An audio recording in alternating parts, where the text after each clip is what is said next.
10 पैकी 3 वर्ष आपल्याकडे दुष्काळ पडू शकतो, म्हणजे तेवढा आपल्याला सहन करावं लागणार. तर इस्रायलने असं उत्तर दिलं होतं की तुमचा 1 दिवसाचा पाऊस आम्हाला द्या, त्यातून आम्ही आमच्या मातीतून सोनं उगवून दाखवू. त्याच्यामध्ये आपल्याला असं दिसतं की संपूर्ण पृथ्वीचा जो गोल आहे त्याच्यावर एक असा आडवा पट्टा तयार होतो पावसाचा. ऍक्च्युअली सूर्यामुळे मान्सून येतो असं आपल्याला त्याच्यावरून दिसतंय, आणि हे त्यांनी 5व्या शतकात लिहिलंय. म्हणजे आपल्याकडे दुष्काळ जरी झाला तर तो फक्त 25% कमी पाऊस झालाय ऍव्हरेज पेक्षा, इथपर्यंतच जाणार, 75% खाली जाणार नाही. पाऊस आलाय त्या भागामध्ये हे समजायचं. तर तिथले समुद्राची वाळू जी काही दिवस आता सोनेरी रंगाची आपल्याला दिसते ती एकाएकी काळी झालेली असते. काही नाही, एक दिवस खालून एसटी भिजून आली की आम्हाला कळतं की खालपर्यंत सिंधुदुर्गात पाऊस आलेला आहे. पण इतर जो पाऊस आहे हा इतर 8 महिन्यांमध्ये पडणारच आहे, तर त्यामुळे आपण त्याला अवकाळी म्हणावं का? नमस्कार, मी प्रज्ञा पोवळे आणि एबीपी माझाच्या या पॉडकास्टमध्ये आपल्या सगळ्यांचं मनापासून स्वागत. पाऊस या एका गोष्टीभोवती अनेकांच्या असंख्य आठवणी असतात. मराठीमध्ये असंख्य कविता लिहिलेल्या आहेत. अगदी नेहमीची येतो मग पावसाळा असं आपण म्हणतो, आणि मग नेहमीच येणाऱ्या पावसाचं काय कौतुक करायचं असाही प्रश्न पडतो. पण दरवर्षी उन्हाळ्यामध्ये काहिली व्हायला लागली की आपण सगळेजण कशाची वाट पाहत असू, तर ती म्हणजे पहिल्या पावसाची. पावसासोबत आपल्या सगळ्यांचं भावनिक नातं आहेच, पण त्यासोबत हा पाऊस वैज्ञानिक दृष्टिकोनातून समजून घेणं, उलगडून घेणं तेवढंच महत्त्वाचं आहे. आणि त्यासाठी आजच्या आपल्या पॉडकास्टमध्ये आहेत आपल्याला मार्गदर्शन करण्यासाठी, आपल्यासोबत गप्पा मारण्यासाठी हवामान विषयक अभ्यासक, मान्सूनचे अभ्यासक मयुरेश प्रभुणे सर. सर नमस्कार, आपलं स्वागत आहे. आता असं आहे की मेच्या मध्यापर्यंत आपण आलोय, म्हणजे मेचा मध्य पण ऑलमोस्ट ओलांडलाय आणि वेध लागलेत ते पहिल्या पावसाचे. सध्या कुठे कुठे कुठे कुठे पाऊस शिंपडतोय, पण तरी सुद्धा जो पहिला धुवाधार पाऊस आहे त्याची आपण सगळेजण वाट पाहतोय. तर या पावसाविषयी बोलताना सगळ्यात आधी तुमच्यासाठी पाऊस काय आहे हे मला जाणून घ्यायचंय. आता याची व्याख्या बदलत गेली आहे बऱ्याच काळामध्ये. लहान होतो तेव्हाचा पाऊस वेगळा होता. त्यावेळेस भटकायला मिळायचं, कारण घराच्या आसपास भरपूर डबकी साठायची, त्याच्यामध्ये मासे बेडकं यायची, तर ते पकडायला जाणं, तर तो कालावधी एक वेगळा होता. ज्यावेळेस शालेय जीवन संपलं तर त्यानंतर पाऊस खूप नावडेनासा झाला, आणि याचं कारण असं होतं की त्या काळामध्ये मी खगोलाचा अभ्यास चालू केला, आकाश निरीक्षण चालू केलं, आणि त्यावेळेस ढग येणं म्हणजे आकाश निरीक्षणामध्ये अडथळा. तर त्यामुळे हे 4 महिने पावसाळ्याचे 4 ते 5 महिने जवळपास आम्हाला दुर्बीण काढता यायची नाही, त्यामुळे तो खूप नावडता होता. नंतरच्या काळामध्ये एक थोडं कंपल्शन होतं. नंतर मी रिपोर्टिंग चालू केलं आणि माझ्याकडे हवामान बीट आलं, तर त्यामुळे त्या काळामध्ये रोजच्या रोज पावसाच्या नोंदी द्यायच्या की आज पुण्यात बरसला, गरजला वगैरे वगैरे, त्या सगळ्या पुण्यातल्या पावसाविषयीच्या बातम्या द्यायच्या. पण हे करता करता जेव्हा मान्सूनचा नीट अभ्यास सुरू केला किंवा तो जाणून घ्यायला सुरुवात केली, तर त्यानंतर मग त्या मान्सूनच्या आतमध्ये जाऊन शिरून नेमकी ही प्रक्रिया काय आहे हे उलगडावं असं वाटायला लागलं. आणि आता जवळपास प्रत्येक पावसाळा मी कुठेतरी बाहेरच असतो, त्यामुळे एक जीवनाचा एक अविभाज्य भाग झाला. सगळ्यांच्याच जीवनाचा अविभाज्य भाग असतो मान्सून, पण त्याचं जी प्रक्रिया आपण बघतो ना, त्या प्रक्रियेच्या मागच्या प्रक्रिया काय आहेत हे जाणून घ्यायचा सध्याच्या काळामध्ये मी प्रयत्न करतो. मीच नाही, आमची अख्खी टीम आहे, तर ती सगळे मिळून आम्ही ते करत असतो. एक ना मध्यंतरी एक वाक्य मी ऐकलं होतं, किंवा एक इन्सिडेन्स जो माझ्या कानावर आला होता, अर्थात ऐकीव आहे, की इस्रायलला एकदा विचारलं होतं की भारताकडून तुम्हाला काय हवंय.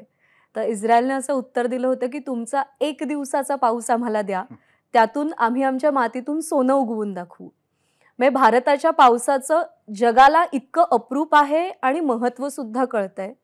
भारताच्या दृष्टीनं पाऊस किती महत्त्वाचा आहे, आणि आपण खरंच पावसाला तेवढ्या सिरियसली घेतो का? म्हणजे काश्मीरपासून कन्याकुमारीपर्यंत पाऊस या घटकाला, या भौगोलिक फिनोमेनाला आपण तेवढ्या सिरियसली घेतो का?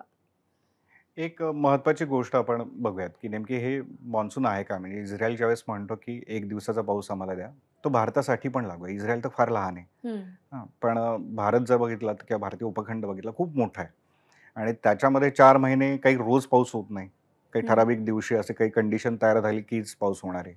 तरी सुद्धा आपल्याला जो मिळणारा पाऊस आहे ना, तो संपूर्ण भारतीय उपखंडाची गरज भागून पण खूप उरेल एवढा पाऊस होत असतो. पण आपण तो तेवढा वापरत नाही. हा एक वेगळा भाग झाला. ओव्हरऑल मान्सून जर काय आहे हे समजून घ्यायचं, तर मान्सून ही एक जागतिक घटना आहे असं शास्त्रज्ञ सांगतात. जागतिक घटना म्हणजे काय, तर संपूर्ण पृथ्वीचं एकदा सॅटेलाइटने निरीक्षण केलं शास्त्रज्ञांनी, आणि हं, दर महिन्याचा ॲव्हरेज पाऊस काढला हं, आणि त्याचा 1998 ते 2014 या काळामधला ॲव्हरेज दर महिन्याचा त्यांनी घेतला आणि त्याची एक फिल्म बनवली. त्याच्यावरून आपल्याला कळून येतं की मान्सून नेमकी आहे काय. हं, सो त्याच्यामध्ये आपलं असं दिसतं की संपूर्ण पृथ्वीच्या चा जो गोल आहे त्याच्यावर एक असा आडवा पट्टा तयार होतो पावसाचा हं, आणि तो वर सरकतो एका ठराविक महिन्यांमध्ये आणि ठराविक महिन्यांमध्ये तो खाली जातो. हं, विषुववृत्ताच्या थोडा वर जातो, थोडा खाली जातो. हं, तर हा जितका वर जाणार किंवा खाली जाणार आहे, हा बरोबर तो भाग आहे, ज्याला आपण उष्णकटिबंधीय प्रदेश म्हणतो. हं, आणि त्या उष्णकटिबंधीय प्रदेशामध्ये संपूर्ण पृथ्वीभर पाऊस होत असतो. हं, तर शास्त्रज्ञांचं असं म्हणणं आहे, की हा जो अख्खाच्या अख्खा पट्टा आहे, हाच अख्खा मान्सूनचा फेनॉमेना आहे. हं, याला एक ऐतिहासिक संदर्भ पण आहे. हं, आपल्याकडे वराहमिहिर म्हणून मोठे शास्त्रज्ञ होऊन गेले. साधारणतः 5व्या शतकातला कालावधी त्यांचा मानला जातो. तर त्यांनी बृहत नावाचा एक ग्रंथ लिहिला आणि त्याच्यामध्ये एक असं वाक्य त्यांनी वापरलंय, की "आदित्यात जायते वृष्टी." हं, सूर्यामुळे पाऊस होतो. हं, तर सूर्यामुळे पाऊस होतो म्हणजे सूर्यामुळे पाणी तापतं आणि वर जातं आणि पाऊस पडतो तसं नाही. तर ॲक्चुअली सूर्यामुळे मान्सून येतो असं आपल्याला त्याच्यामधून दिसतंय आणि हे त्यांनी 5व्या शतकात लिहिलंय हं, आणि हे जे आता मी उदाहरणं सांगितले, ज्या सॅटेलाइटनी ग्लोबल प्रेसिपिटेशन मिशन म्हणून होतं ते. हं, सो त्यांनी ज्या नोंदी घेतल्या, त्या दोन्ही बरोबर मिळत्या जुळत्या आहेत. याचा अर्थ हं, काय, की सूर्याचं जसं उत्तरायण होतं, हं. तर तो पावसाचा पट्टा संपूर्ण पृथ्वीवर सूर्याच्या मागोमाग वर जातो. हो. सूर्याचं दक्षिणायन होतं, तर त्याच्या मागोमाग तो खाली जातो. सो एक प्रकारे मान्सून हा फेनॉमेना हा सूर्याच्या उत्तरायण आणि दक्षिणायनाशी संबंधित आहे. हं, त्याच्यामध्ये वारे हा एक मुख्य घटक आहे, की सूर्याचं उत्तरायण जसं होईल त्याप्रमाणे दक्षिण गोलार्धातून वारे येतात आणि ते भारतीय उपखंडावर व्हायला सुरुवात होते. सूर्याचं दक्षिणायन झालं, की त्याच्यासोबत ते परत माघारी फिरतात. हं, सो हे चक्र जोपर्यंत पृथ्वी सूर्याच्या भोवती फिरतीये, तिचा अक्ष 23.5 अंशांनी कललेला आहे, तोपर्यंत ते चालू राहणार आहे. त्यामुळे गेली काही कोटी वर्ष ते चालू आहे आणि पुढचे अनेक कोटी वर्ष ते सुरू राहणार आहे. हं, भारतीय उपखंडासाठीचं वैशिष्ट्य असं आहे, की मान्सून जरी जागतिक घटना असली, तरी अनेक ठिकाणी या मान्सूनच्या काळामध्ये खूप कमी पाऊस होतो. जसं आफ्रिकेमध्ये जरी मान्सूनचे वारे जात असले, तरी काही ठिकाणी अगदी शून्य पाऊस होतो अख्ख्या हंगामामध्ये. हं, काही कधी होणार पण नाही. पण भारतीय उपखंडामधलं वैशिष्ट्य गेल्या काही 100-200 वर्षांच्या ज्या नोंदी त्याच्यावरून असं दिसतं, की जो काही आपला दीर्घकालीन ॲव्हरेज असतो, हं, त्या ॲव्हरेजच्या 75% तरी पाऊस पडतोच पडतो. हं, म्हणजे आपल्याकडे दुष्काळ जरी झाला, तर तो फक्त 25% कमी पाऊस झालाय हं, ॲव्हरेजपेक्षा. इथपर्यंतच जाणार. 75% खाली जाणार नाही. हं, आणि हे आपलं वैशिष्ट्य आहे. म्हणजे इस्रायलने जे म्हणलेलं आहे, त्याच्यामध्ये पण आपण म्हणू शकतो, की दुष्काळाच्या वर्षी सुद्धा आपल्याला 75% पाऊस मिळणार आहे. हं, आणि तो दुष्काळाच्या वर्षी मिळालेला 75% पाऊस सुद्धा आपल्या सगळ्यांना पुरू शकतो. ते जे पाणी आहे ते पुरू शकतं. इतका हं, पाऊस आपल्याला न चुकता गेली काही कोटी वर्ष भारतीय उपखंडावर बरसतोय. आणि हे हं, आपलं एक महत्त्वाचं योगदान आपण त्याच्यामधलं म्हणू शकतो. हं, दुसरा तुझा प्रश्न आहे, की आपण त्याला खरंच सिरियसली तेवढं घेतो का? हं, तर ते अ, गेल्या काही काळामध्ये पाण्याची उपलब्धता इतकी झाली आहे, म्हणजे वेगवेगळ्या पद्धतीने, हं, की आपल्या घरामध्ये फक्त आपल्याला नळ ओपन करायचा आहे. हं, घरामध्ये अनेक ठिकाणी नळ आहेत आणि त्याच्यामधून आपण ओपन करून आपल्याला पाणी अवेलेबल होतं. त्यामुळे आपल्याला त्या बाहेरच्या पावसाचं काही फार महत्त्व महत्त्व वाटत नाहीये. नाही. पण आता आम्ही गेली 15 वर्ष देशभरामध्ये फिरून वेगवेगळ्या ठिकाणी जाऊन पाहतो. खरंच तेवढं महत्त्व आहे. जेवढं आपण शहरातून बाहेर पडू, हं, तर तिथल्या एकेका व्यक्तीसाठी त्याचं खूप महत्त्व आहे. म्हणजे त्या प्रत्येक व्यक्तीसाठी मान्सून वेगळा आहे असं दिसून येतं हं, आणि तो इंडिव्हिज्युअल कनेक्ट आहे. हं, काही जणांना तो डोळ्यामध्ये अश्रू पण आणतो आणि काही जणांसाठी तो लक्षाधीश करणारा ठरतो. हं, सो असं प्रत्येकाच्या स्टोरीज वेगवेगळ्या आहेत. देशभर फिरताना आम्हाला ते जाणून येतं. हं, हं. एक ना खूप इंटरेस्टिंग वाक्य मी माझ्या आजोबांकडून कायम ऐकायचे, की आता मृग नक्षत्र सुरू झालंय, वाहन हत्ती आहे, तर भरपूर पाऊस पडणार. अमुक एक नक्षत्र आहे, वाहन बेडूक आहे, तर भरपूर पाऊस पडणार. पण वाहन गाढव आहे, तर पाऊस नाही पडणार. तुम्ही खगोलाचा सुद्धा अभ्यास करता, तुम्ही मान्सूनचा सुद्धा अभ्यास करता आणि ह्याचा एक सुंदर मिलाप या हं. नक्षत्र, वाहन आणि पाऊस यांच्यामध्ये आपल्याला पाहायला मिळतो. तर हे काय कनेक्शन आहे म्हणजे वाहन, नक्षत्र आणि किती पाऊस पडेल? आम्हाला सुरुवातीला ना, की आता कसं होतं, की थोडं विज्ञानाचा अभ्यास सुरू केल्यानंतर भारतामध्ये असं म्हणलं जातं, की जोपर्यंत तुम्ही भारतीय प्राचीन भारतावर टीका करत नाही, तोपर्यंत तुम्ही वैज्ञानिकदृष्ट्या हं, अ, तुमचं विज्ञान सिद्ध होत नाही. हं, म्हणजे तुम्ही पुरोगामी आहात किंवा त्या पद्धतीने विचार करताय असं त्याच्यामधून दिसायला लागतं. पण हं, जेव्हा तुम्ही नीट पाहता, तर बऱ्याच गोष्टींमध्ये आपल्याला तथ्य आढळून येतात.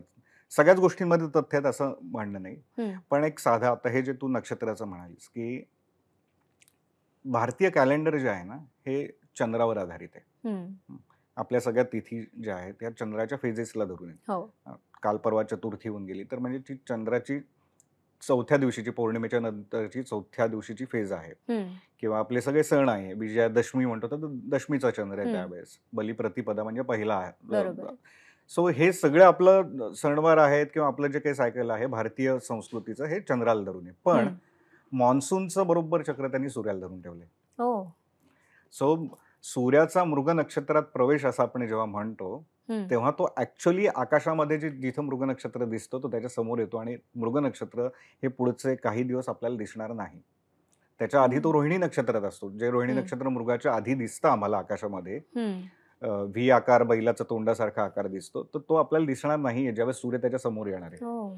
आणि यावेळेस जेव्हा सूर्य त्या रोहिणी नक्षत्रात किंवा मृग नक्षत्रामध्ये येतो, तेव्हा आपल्याकडे जो पाऊस पडतो त्याला आपण मृग नक्षत्रातला पाऊस म्हणतो. हं, ते साधारणतः 7 जूनच्या आसपास होत असतं, की हं, सूर्य मृग नक्षत्रामध्ये प्रवेश करणार आणि हं, बरोबर महाराष्ट्रामध्ये त्यावेळेस पाऊस येतो.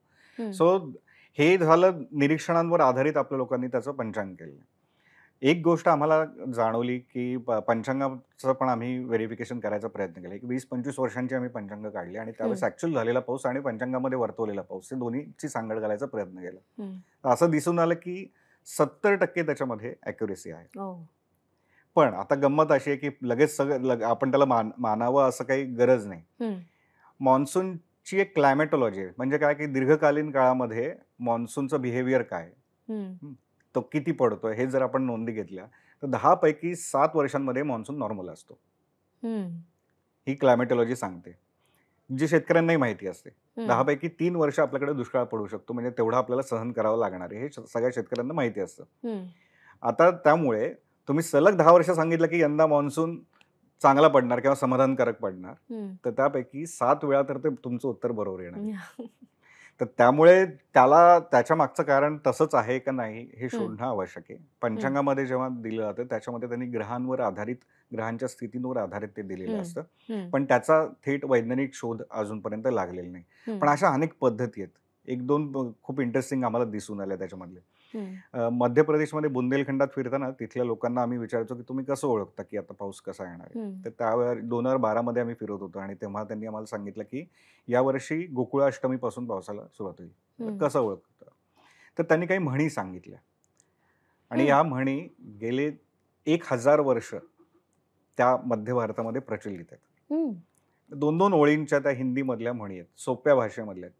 म्हणजे हार्डली 4-5 शब्द एका ओळीमध्ये असतील. सगळे मिळून 10 शब्द एखादी असतील. तुम्ही आता मला हिंदीमधले ते आठवत नाहीये. हां. पण त्याच्यामध्ये त्याचा अर्थ असा आहे, हं, की रोहिणी नक्षत्रामध्ये जर पाऊस झाला हं. आणि मृगात नाही पडला, तर या संपूर्ण वर्षभराचा पाऊस कसा असू शकतो? हो. हां. किंवा जर स्वाती नक्षत्रामध्ये खूप जास्त पाऊस झाला, तर ह्यावर्षी तुमचं भाताचं पीक कसं येईल? हं. सो या म्हणी त्यांनी पाठ केल्या, ज्याला घाग भड्डरी की कहावत आहे असं म्हणलं जातं. हो.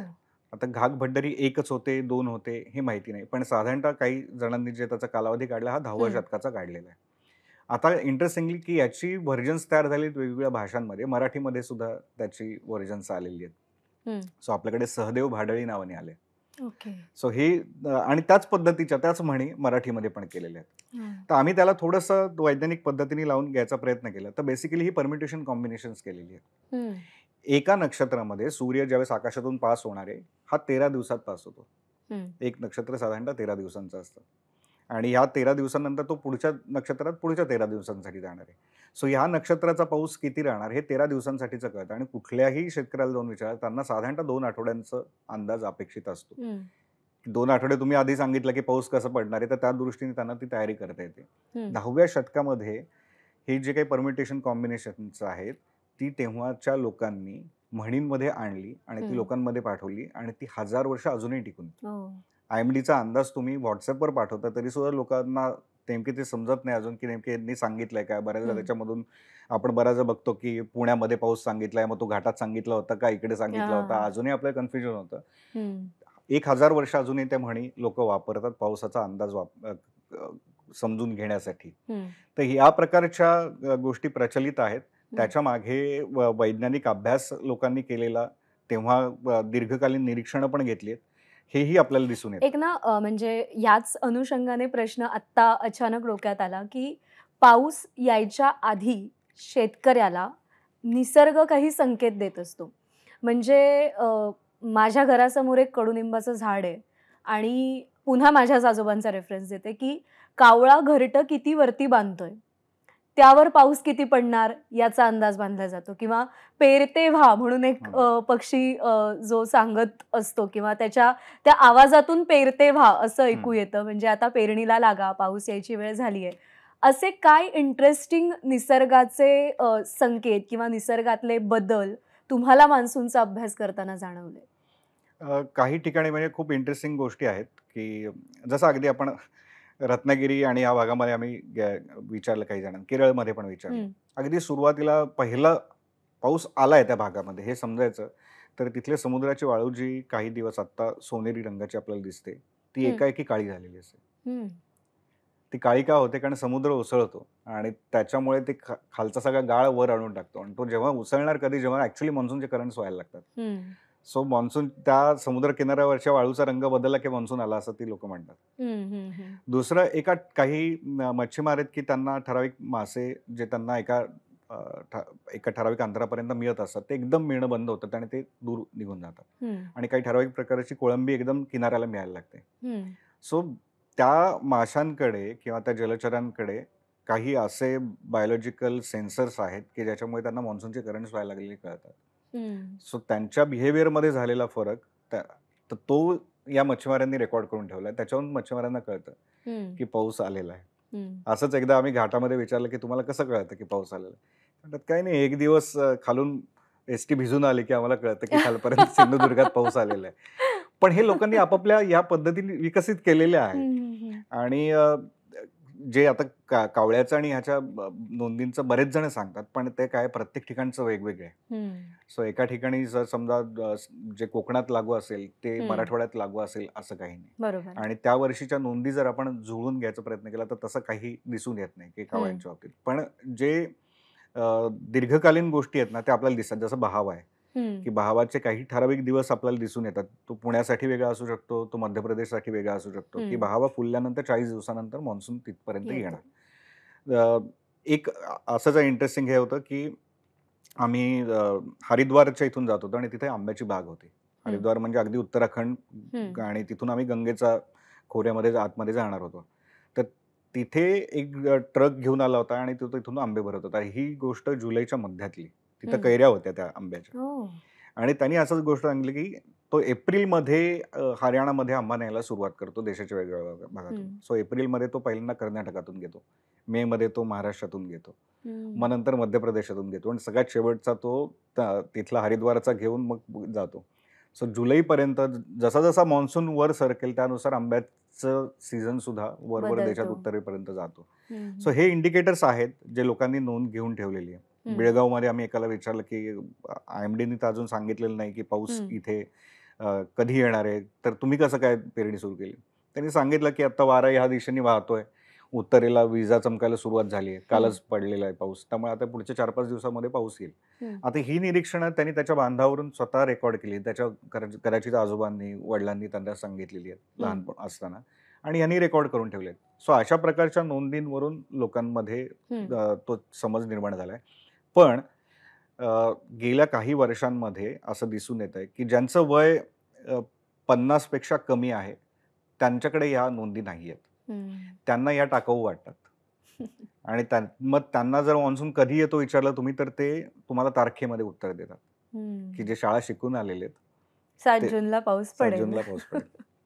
आता ह्या सगळ्यामध्ये म्हणजे हा जो आपण पॅटर्न रेकॉर्ड करतो किंवा आपल्या पूर्वजांनी हा जो पॅटर्न रेकॉर्ड करून ठेवलाय, तर असं आपण म्हणू शकतो, की त्याच्यात काहीतरी नियमितता होती, म्हणून त्यांना त्या नोंदी घेता आल्या. सध्या जर आपण पावसाचा पॅटर्न बघितला, तर तो दरवर्षी बदलताना दिसतोय आणि अवकाळी पाऊस हे आता ज्याच्या त्याच्या तोंडी म्हणजे आम्ही तर बातम्या देताना कोणत्याही महिन्यात म्हणजे अगदी जूनपासून मेपर्यंत हं. कधी ना कधी आम्ही अवकाळी पाऊस हा शब्द प्रत्येक महिन्यात वापरतोच वापरतो. तर हा जो पॅटर्न चेंज होतोय सतत पावसाचा किंवा वर्षभर कुठे ना कुठेतरी पाऊस पडतोच आहे, यामागची कारणं काय? आपण जर पावसाचं चक्र बघितलं ना, IMDच्या नोंदी जर समजा आपण बघितल्या, तर ऑल इंडिया ॲव्हरेज सांगितलेलं असं साधारणतः 867 मिलीमीटर वगैरे काहीतरी आहे. हं, पण त्याच्यामध्ये असं त्यांनी सांगितलं असतं, की हा मान्सूनचा झाला. पण ऑल इंडिया जर समजा आपण सगळा जर पाऊस धरला, तर त्याच्यापैकी 75% पाऊस हा जून, जुलै, ऑगस्ट, सप्टेंबर या काळामध्ये पडणार आहे. हं, म्हणजे 25% पाऊस इतर 8 महिन्यांमध्ये पडणार आहे. हं, कुठल्याही शहराचं जर आपण अख्खी क्लायमेटॉलॉजी प्रत्येक महिन्याची घेतली, हं. तर त्या ठिकाणी तुम्हाला 0 दिसणार नाही. हो. प्रत्येक महिन्यात काही ना काहीतरी पाऊस आहे. हं, तर त्यामुळे जर समजा 75% म्हणजे 1000 मिलीमीटर एखाद्या ठिकाणी पाऊस पडत असेल, तर हं. त्यापैकी 750 मिलीमीटर पाऊस हा या 4 महिन्यांमध्ये जून ते सप्टेंबर काळामध्ये पडणार आहे. पण इतर जो पाऊस आहे, हा इतर 8 महिन्यांमध्ये पडणारच आहे. हं. तर त्यामुळे आपण त्याला अवकाळी म्हणावं का? कारण आणि ह्या नोंदी दीर्घकालीन आहेत. म्हणजे किमान 100 वर्षांच्या नोंदींवरून ते हं, काढलेले आहे. हं, त्याच्याही हं, आधी ते होतच होतं. हं, तर त्यामुळे हिवाळ्यामध्ये जो आणि प्रत्येक याची वैशिष्ट्ये वेगवेगळी आहेत. हं, जसं हिवाळ्यामध्ये पाऊस जर पडला, तर त्याच्यासोबत गारपीट होते. याला हं, कारण काय आहे, की वायव्य भारताकडून येणारे जे थंड वारे असतात, हं. ते एका बाजूने येतात. दुसऱ्या वेळेस समुद्राकडून बाष्पयुक्त वारे येतात. बरोबर. या दोघांचा संयोग झाला, की मध्य भारतावर आणि काही वेळा महाराष्ट्रावर, पण मध्य भारतापासून उत्तर भारतापर्यंत सगळीकडे गारपीट होते. हं, कारण तिथे एवढं त्याचा गोठणबिंदू एवढा खाली आलेला असतो जमिनीपासून, की हं, ते बाष्प आणि ते टेम्परेचर एकत्र येऊन जास्तीत जास्त गारा तयार होतात आणि हं, गारपीट होते. हं, हं, हं. आता हा फेनॉमेना उत्तर भारतामध्ये होता, तो गेल्या 10 वर्षांमध्ये महाराष्ट्रापर्यंत खूप महाराष्ट्रात जास्त आलाय. लार्ज हो. स्केलला पसरलेला आपल्याला दिसून येतोय. हं, 2014च्या आधी एवढ्या लार्ज स्केलला हं, महाराष्ट्रामध्ये होत हं, नव्हता, पण तो आता सुरू झालेला आहे. हं, पण याच्या नोंदी 100 वर्षांपूर्वी पण होत्या. हं. म्हणजे 100 वर्षांपूर्वी फक्त गारपिटीला घालवण्यासाठी नागपूर आणि विदर्भाच्या भागामध्ये गारपगारी नावाचे लोक तयार झाले. आणि हे अच्छा. गारपगारी बेसिकली गारपीट घालवण्यासाठी यायचे. म्हणजे नेमकं काय करायचं? सो बेसिकली ते हे त्यांची जात किंवा त्यांची काय हे असेल, समाज असेल तो वेगळा होता. हं, पण एक दिवस त्यांना असं कळालं, की विदर्भ आणि या सगळ्या उत्तर महाराष्ट्राला सारखाच गारपिटीच्यामुळे त्रास होतोय. हं, मग लोकं ह्यांच्याकडे प्रार्थना करायला जायचे, की आमच्या शेताला वाचवा, कारण खूप हं, मोठं नुकसान व्हायला लागलंय. तर हे तिथे जायचे आणि मंत्र म्हणायचे काही. हं, हं. हं. स्वतःच्या बोटाला चाकूनी किंवा हे करायचे आणि ते रक्त शिंपडायचे. ओह! आणि आता कसं असतं, की गारपीट आहे किंवा थंडरस्टॉर्म्स आहेत, हे काही सगळीकडे लार्ज स्केलला होत नाहीत. हं, ते खूप लोकलाइज फेनॉमेना असतो. हं, तर त्यामुळे जरी ढग दिसले तुम्हाला, तर ती गारपीट तुमच्याकडे होईलच असं काही नाही. हं, तर काही ठिकाणी नाही व्हायची ती. हं. म्हणजे जसं क्लायमेटॉलॉजिकली ती नाही व्हायला पाहिजे, कारण सगळीकडे ते होणारच नाही. काही बरोबर. ठराविकच ठिकाणी होणार आहे. आणि मग तसं नाही झालं, तर लोकांना वाटायचं, की ह्यांच्यामुळे ते झालंय हं, आणि मग त्यांना ते बक्षीस मिळायचं किंवा हं. त्यांचे काही जे काही फीज असतील ते त्यांना मिळायच्या. ओके. आता हा खूप गारपीट वाढल्यामुळे त्याच्यावर अवलंबून गारपगारी नावाचा एक अख्खा समाज तयार झाला. पण गारपीट जशी कमी होत गेली हं, महाराष्ट्रातली, तर हं, त्या समाजाचं महत्त्व पण कमी होत गेलं. हं, सो क्लायमेट चेंजमधून एक जात अख्खी तयार होते, हे सुद्धा आपल्याला त्या नोंदींवरून दिसून येतं. आणि हं. 1911च्या नोंदींनुसार जवळपास 9,000 जण नागपूर भागामध्ये गारपगारी होते. सो या अशा नोंदी आपल्याला दिसून येतात, की हे बदल आहेत आणि त्यामुळे पाऊस हा सारखा फक्त त्या जून ते सप्टेंबर ह्याच काळामध्ये पडेल असं नाही. हं, तो इतर काळामध्ये पण पडतो. तर आता समजा मार्च ते जूनच्या सुरुवातीपर्यंतचा जर भाग बघितला, आपण ज्याला आत्ताही अवकाळी म्हणतोय, हं. तर ह्या काळामध्ये काय होतं, की समुद्रावरून बाष्प आलेलं असतं.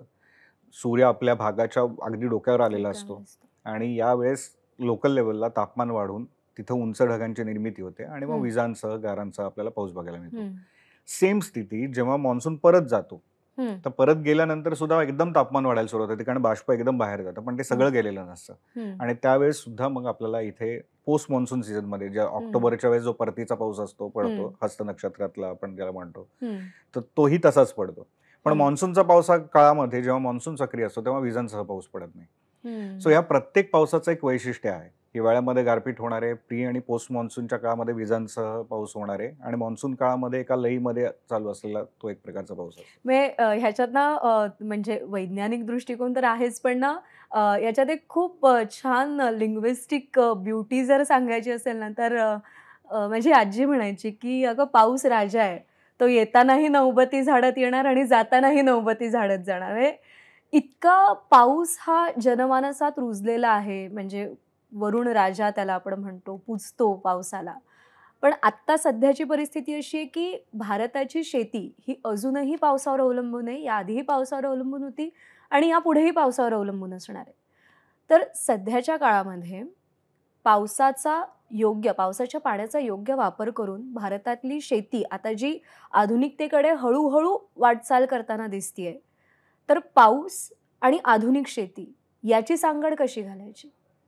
आता ह्याचं उत्तर खूप कॉम्प्लेक्स आहे. कारण हं, ना आम्ही अभ्यास करताना खूप असं बऱ्याचदा असं जाणवायचं की आपलं मान्सूनवरचं अवलंबित्व कमी व्हायला पाहिजे. हां, हं, तर आपल्याला समृद्धी गाठता येईल असं वाटत होतं. कारण मान्सून नाही झाला एखाद्या वर्षी म्हणजे पाऊस कमी पडला मान्सून हं, काळातला, तर त्याच्यामुळे खरीपाचं नुकसान होऊ शकतं. हं, पण ह्याचे खूप दुष्परिणाम पण आम्ही बघितले. हं, 1 वर्ष आम्ही कन्याकुमारी ते केलॉंग म्हणून एक शहर आहे हिमाचलमधलं. हं. असा वाय ॲक्सिस एका प्रवासात आम्ही कंप्लीट केला हो. मान्सूनच्या सोबत. आणि 10,000 किलोमीटरचा आमचा तो त्यावेळेस प्रवास झाला हं, होता. हं, हं. तर हे करताना आम्हाला असं दिसून आलं, की अगदी आपल्या पश्चिम घाटाच्या पूर्व भागामध्ये पॅरलल अगदी कन्याकुमारीपासून निघून हं, महाराष्ट्रापर्यंत येईपर्यंत हा सगळा आपला काय म्हणतो आपण त्याला पर्जन्य छायेचा प्रदेश आहे. हं, तर इथे सुद्धा भात शेती होत होती. हं, पर्जन्य छायेचा प्रदेश होता तरीसुद्धा. आंध्र प्रदेशमध्ये पण आम्ही बघितलं. हं, आणि हरियाणामध्ये जिथे सगळ्यात कमी कमी दाबाची क्षेत्र पोहोचतात आणि हं, पाऊस राजस्थानच्या खालोखाल कमी कुठे असेल तर हरियाणामध्ये. हं, पण तो सगळा भाताचा पट्टा आहे. हं, मग पाऊस नसताना हे कसं शक्य आहे? हं, तर बेसिकली ह्या संपूर्ण प्रदेशामध्ये अख्खा जो आता आपण म्हणतो ना, जे आपण फूड सिक्युरिटी गाठली आहे, हं, याच्यापैकी बहुतांश भाग आपल्या लोकांनी गेल्या 30-40 वर्षांमध्ये भूजलावर केलेला आहे. हं, आता मान्सूनचा पाऊस योग्य की भूजल योग्य? हे आपल्याला ठरवावं लागणार आहे. हं, भूजल जे तयार होतं ना, एक थेंबे थेंबे तळे साठे आपण हं, म्हणतो, पण ॲक्चुअली इथे एक-एक थेंब खाली झिरपून तिथे जे साठे तयार व्हायला काही हजार वर्ष लागतात. हं. हरियाणातला जो साठा त्यांनी संपवलाय, आपण त्याच्यावर नंतर बोलूच. तो सरस्वती नदीच्या काळातला साठा पाणी खाली साचलेलं होतं. हं. ते हार्डली 20 वर्षात संपवून टाकलं त्या लोकांनी. हो. ॲक्चुअली संपलं. हं, हं, हं. तर आता तुम्हाला मान्सूनचा पाऊस हवा आहे की नको आहे? आता मान्सूनवरचं अवलंबित्व कमी करायचं असेल, तर सरफेस लेव्हलचं जे आपलं इन्फ्रास्ट्रक्चर आहे ना, ते वाढवणं आवश्यक आहे. हं, म्हणजे जसं धरणं आहेत, धरणांमधून कालवे केली जातात हं, आणि किंवा जसं आपण आपल्याकडे पण हे राबवलं अभियान, हं. जलयुक्त अभियान. सो जलयुक्त शिवार. जलयुक्त शिवाराचं. सो त्या पद्धतीचं अभियान राबवणं, ते खरं तर त्याच्यामध्ये आपल्याला हे हं, हं, म्हणता हं. येईल, की तशा प्रकारचं काम केलं तर अवलंबित्व कमी होईल. हं, हं, हं. एक साधारणतः 600-700 वर्षांपूर्वी छत्तीसगडमध्ये असे काही लाख तलाव तिथल्या राजांनी बांधले. हं, आणि छत्तीसगड हा ना बंगालच्या उपसागरावरून कमी दाबाचं क्षेत्र आतमध्ये एंट्री करतं मध्य भारतावर. हं, तर पहिल्यांदा ओरिसामध्ये पाऊस देतं आणि नंतर छत्तीसगडमध्ये देतं. हं, तर त्या छत्तीसगड त्यांना हे माहिती आहे, की त्यांच्याकडे जे कमी दाबाचं क्षेत्र आहे ना, ते पास होणार आहे फक्त हं, त्यांच्याकडून हं, हार्डली 3-4 दिवसांमध्ये. तर 3-4 दिवसात गेल्यानंतर मग पावसाचं म्हणजे पाण्याचं करायचं काय? हं, म्हणून त्यांनी इतके तलाव बांधून ठेवलेले आहेत हं, आणि ते 3-4 कमी दाबाची क्षेत्र गेली, की हे सगळे तलाव भरून जायचे आणि त्याच्यावर ते 3 वेळा भाताचं पीक घ्यायचे. हं, सो हे ट्रेडिशन आपल्याकडे आहे पहिल्यापासून. हं, तर या प्रकारे जर आपण पाणी साठवायला सुरुवात केली सरफेसला, तर आपल्याला म्हणता येऊ शकेल, की शेतकऱ्यांच्या दृष्टीने पाऊस महत्त्वाचा आहे, पण मान्सूनवरचं अवलंबित्व कमी करायचं असेल किंवा आपल्याला ती फूड सिक्युरिटी गाठायची असेल, तर या पद्धतीने करता येईल. पण जर भूजल संपवलं, तर हं, भविष्यातल्या आपल्या पिढ्यांसाठीचं जे राखून ठेवलेलं पाणी आहे, ते आपण आत्ताच वापरून मोकळे होतोय. हं. म्हणजे पाऊस ही अशी गोष्ट आहे, की जी अनादी काळापासून पडतीये. भारताचा इतिहास आणि पाऊस यांची गुंफण घालायची असेल, तर कसं आपल्याला त्यांचे परस्पर संबंध दिसतात? अ, जेवढं मागे जाऊ ना, तेवढं आपल्याला त्याच्यामध्ये त्याच्या लिंक्स सापडतात. हं. तर अगदी म्हणजे नोंदींमधलं बघितलं तर वेदांपासून हो. सगळ्यामध्ये उल्लेख आहेत, की मरुत म्हणलेलं आहे. म्हणजे त्यांना हे माहिती आहे, की हे बेसिकली वारे आहेत. हं, हां, वारे येतात आणि रिव्हर्सल ऑफ विंड्स आता आपण त्याला हं, मान्सूनला म्हणतो. मान्सून हा शब्दच बेसिकली मोसिम शब्दावरून आलेला आहे हं, आणि तो अरबी भाषेतला शब्द आहे जो रिव्हर्सल ऑफ विंड्स म्हणजे एकदा एका दिशेकडून येतात आणि परत नंतर फिरतायत. हं, आणि त्या वाऱ्यांसोबत येणारा पाऊस म्हणून आपण त्याला मान्सूनचा पाऊस बेसिकली म्हणतो. आपल्याकडे वर्षा हं, ऋतू म्हणला जातो. हं. पण इंग्रजी टर्मनुसार आपण त्याला मान्सून आता मान्सून त्या 4 म्हणतो. महिन्यांचं हे केलेलं आहे. पण वेदांमध्ये त्याचे पहिले उल्लेख सापडतात. हं, इतरही आपल्याला बऱ्याच काळांमध्ये दिसून येतात. पण सगळ्यात महत्त्वाचा जो पार्ट आपल्याला दिसून येतो तो म्हणजे की भारतीय संस्कृती ही मान्सूनच्या सोबत त्याचा विकास झालेला आहे. आर्किओलॉजिकल एव्हिडन्सनुसार एक साधारणतः 5-1 हजार वर्षांपूर्वीपर्यंत बंगालच्या उपसागरामध्ये तयार झालेली कमी दाबाची क्षेत्रे आहेत, हं. ही पाकिस्तानपर्यंत जायची. आता जे बंगालच्या उपसागरातली पाकिस्तानपर्यंत हां. जायची. ओके. म्हणजे ती एवढी स्ट्रॉंग होत्या त्या सिस्टीम की हं. त्या ओरिसा छत्तीसगडाच्या काळातला ओरिसा, छत्तीसगड, मध्य प्रदेश, राजस्थान क्रॉस करून पाकिस्तानपर्यंत जायचे. हं. नंतरच्या काळामध्ये मान्सूनमध्ये म्हणजे जो काही एकूणच पर्यावरणामध्ये जो बदल झाला त्याचा परिणाम मान्सूनवर झाला आणि त्यामुळे ती कमी दाबाची क्षेत्र तिथपर्यंत जाणं बंद झालं आणि ती पूर्व राजस्थानपर्यंतच त्याचा प्रभाव टिकत राहिला. हं. तर पश्चिम राजस्थानपासून पुढचा जो भाग आहे त्याला पाणी मिळणं कमी झालं. हं. आता त्या काळामध्ये साधारणतः 4,000-5,000 वर्षांपूर्वीपर्यंतची ही स्थिती होती. नंतर एका ठिकाणी अशा नोंदी आहेत की 3900 वर्षांपूर्वी आजपासून 200 वर्षांचा दुष्काळ नोंदला गेला देशभरात. हो. सलग 200 वर्षे खूप कमी पाऊस होता. आणि ह्याच्या नोंदी एकाच वेळेस अगदी आपल्या चेरापुंजीमधल्या गुफांमध्ये पण दिसून येतात. त्या हरियाणामधल्या एका तलावात पण दिसून येतात. अगदी महाराष्ट्रातल्या लोणारमध्ये पण दिसून येतात. हं. सगळ्यांचा कालावधी एकच मिळतो. जेव्हा हं. शास्त्रज्ञांनी बॉटनीचा अभ्यास केला, तिथं खाली जाऊन त्याचे सगळे तिथली माती काढली हं. आणि त्याच्यामधले परागकण तेव्हाचे जे आहेत, हं. तर त्याचा अभ्यास केला. त्याच्यानंतर ज्या याच्यातल्या गुफा आहेत आपल्या नॉर्थ ईस्टमधल्या, हं. त्याच्यामध्ये जे लवणस्तंभ आहेत त्याचा अभ्यास केला. असे हं. मल्टिपल वेगवेगळे फॅक्टर्स वापरून अभ्यास केल्यानंतर त्यांना असं दिसून आलं, की खूप दीर्घकाळ तो दुष्काळ पडलेला आहे. आणि हा म्हणजे दोन्हीचा जुळून कुठे येतं, तर सिंधू संस्कृती लोप पावण्याशी त्याचं हं. एक्झॅक्टली ते टायमिंग जुळून येतं. हं. हं. सो आपल्याला इथे म्हणतात, की आर्यांनी आक्रमण केलं आणि मग सिंधू संस्कृतीचा नाश केला हं. वगैरे, तर तसं नाहीये. कारण हे गेल्या 10-15 वर्षांमध्ये सिद्ध झालंय, की एक खूप मोठा क्लायमेट चेंज झाला, हवामान बदल झाला आणि त्याच्यामुळे सिंधू संस्कृती ज्याला म्हणतो किंवा सिंधू सरस्वती संस्कृती जी आहे, तर हं. तिथली जी माणसं आहेत ती आपली ठिकाणं सोडून गेली हं. आणि ती देशाच्या वेगवेगळ्या भागांमध्ये गेली. हं. प्रामुख्याने ती गंगेच्या खोऱ्यात गेलेली आहे. हं. त्याच्यानंतर सिंधूपासून वरच्या खोऱ्यामध्ये गेलेली आहेत हं. किंवा दक्षिणेपर्यंत आलेली आहेत. सो हं. हा बदल मान्सूनमध्ये झालेल्या बदलानंतर आपल्याला दिसून येतो. हं. नंतर मान्सून चांगला होतो साधारणतः इसवी सन पूर्व 5व्या शतकापासून इसवी सनाच्या 5व्या-7व्या शतकापर्यंत. हं. बरोबर हा भारताचा सुवर्णकाळ आहे. हं. म्हणजे गौतम बुद्धांपासून ते साधारणतः विक्रमादित्य किंवा त्याच्यानंतरचा काळ जर म्हणजे गुप्त हं. कालावधीपर्यंत जर आपण बघितला, तर या कालावधीमध्ये मान्सून चांगला आहे. त्यानंतरच्या काळामध्ये आपल्याला असं दिसून येतं, की ग्लोबल लेव्हलला जागतिक तापमान कमी झालं हं. आणि काही जण त्याचा संदर्भ हा सूर्यावरच्या काळ्या डागांची संख्या कमी झाल्याशी जोडतात. हं. तर ते जेव्हा कमी झालं, तेव्हा पृथ्वीचं तापमान ओव्हरऑल कमी झालं आणि युरोपमध्ये हिमयुग अवतरलं, हं. ज्याला लिटिल आइस एज म्हटलं जातं. हं. हे 13वे ते 19वे शतक आहे. हं. आणि या काळामध्ये युरोपमध्ये सातत्याने दुष्काळ येत गेले. बरोबर याच काळामधले युरोपामधले वेगवेगळे देश तिथून सगळे व्यापारी निघाले आणि ते अ, उष्णकटिबंधीय प्रदेशामध्ये आले, ज्याच्यामध्ये भारत पण आहे, आफ्रिका हं. आहे, आग्नेय आशियाई देश आहेत. आणि या काळामध्ये भारतामध्ये सुद्धा दुष्काळ पडत होते, पण थोडंफार त्यांच्यापेक्षा जरा बरं वातावरण होतं आपल्याकडे, हं. हवामान होतं आणि त्यामुळे ती लोकं आपल्याकडे आलेली आहेत. त्यामुळे जेव्हा मान्सूनचं प्रमाण कमी होतंय, तर त्याचा थेट आपल्यावर परिणाम झालेला दिसून येतो. म्हणजे त्यांचा हवामान बदल जेव्हा होतोय, समजा युरोपमध्ये हवामान बदल झालाय, तर ती लोकं आपल्याकडे येतायत, आपल्यावर आक्रमणं करतायत. हं. आणि पुण्यातल्या IITM जी संस्था आहे, Indian institute of tropical metrology यांनी हं. हा अभ्यास केला आणि त्यांनी असं दाखवून दिलं, की भारतावर आक्रमणं जेव्हा झाली आहेत, हं. तेव्हा युरोपवरचं पर्यावरण तेव्हाचं जे हवामान आहे, ते त्यांच्यासाठी अनुकूल नव्हतं. त्यामुळे हं. हवामान बदल हे इतिहासही बदल घडवून आणू शकतात, हे हो. त्याच्यावरून आपल्याला दिसून येतं. सध्या जे हवामान आहे, याला वॉर्मिंगच्या काळातलं म्हटलं जातं. म्हणजे 19व्या शतकाच्या अखेरीस ग्लोबल हं. वॉर्मिंगला सुरुवात झाली. हं. म्हणजे नॅचरली सुरुवात झाली आहे हं. हं. आणि बरोबर त्याच्यासोबत पाऊस पण वाढायला सुरुवात झाली आहे. हं.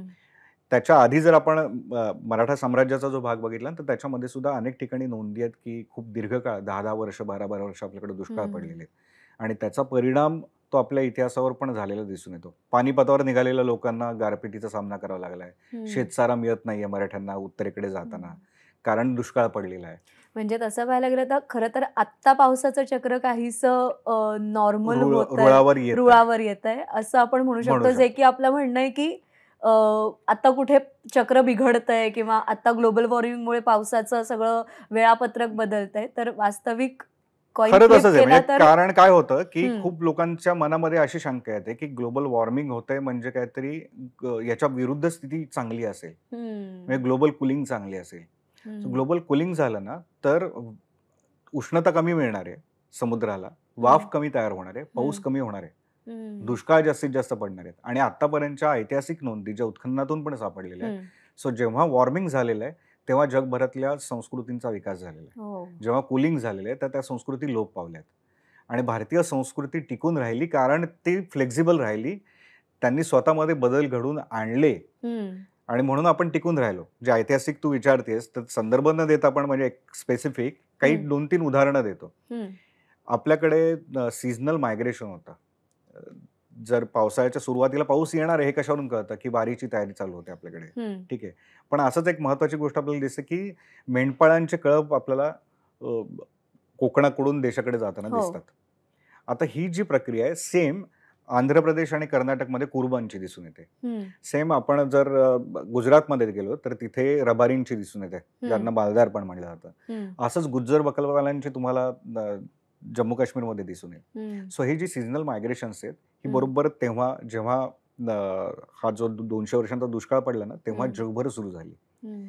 आणि त्याचं हे आपल्याला आत्ताही दिसून येतं, की हे काय करतायत, पाऊस जेव्हा पडणार आहे तेव्हा हे हम्म. आपल्या गावी येणार आहेत आणि दिवाळीच्या काळामध्ये हे परत तिकडे जाणार आहेत. सो हे फ्लेक्झिबल त्यांनी स्वतःमध्ये बदल अनुकूल घडवून आणले हवामान हम्म. बदलाला धरून आणि त्यानुसार आपल्याला हे दिसून येतं. आता गुजरात किंवा राजस्थानमध्ये आपण बघतो, की बहुतांश लोक हे व्यापारी आहेत. हम्म.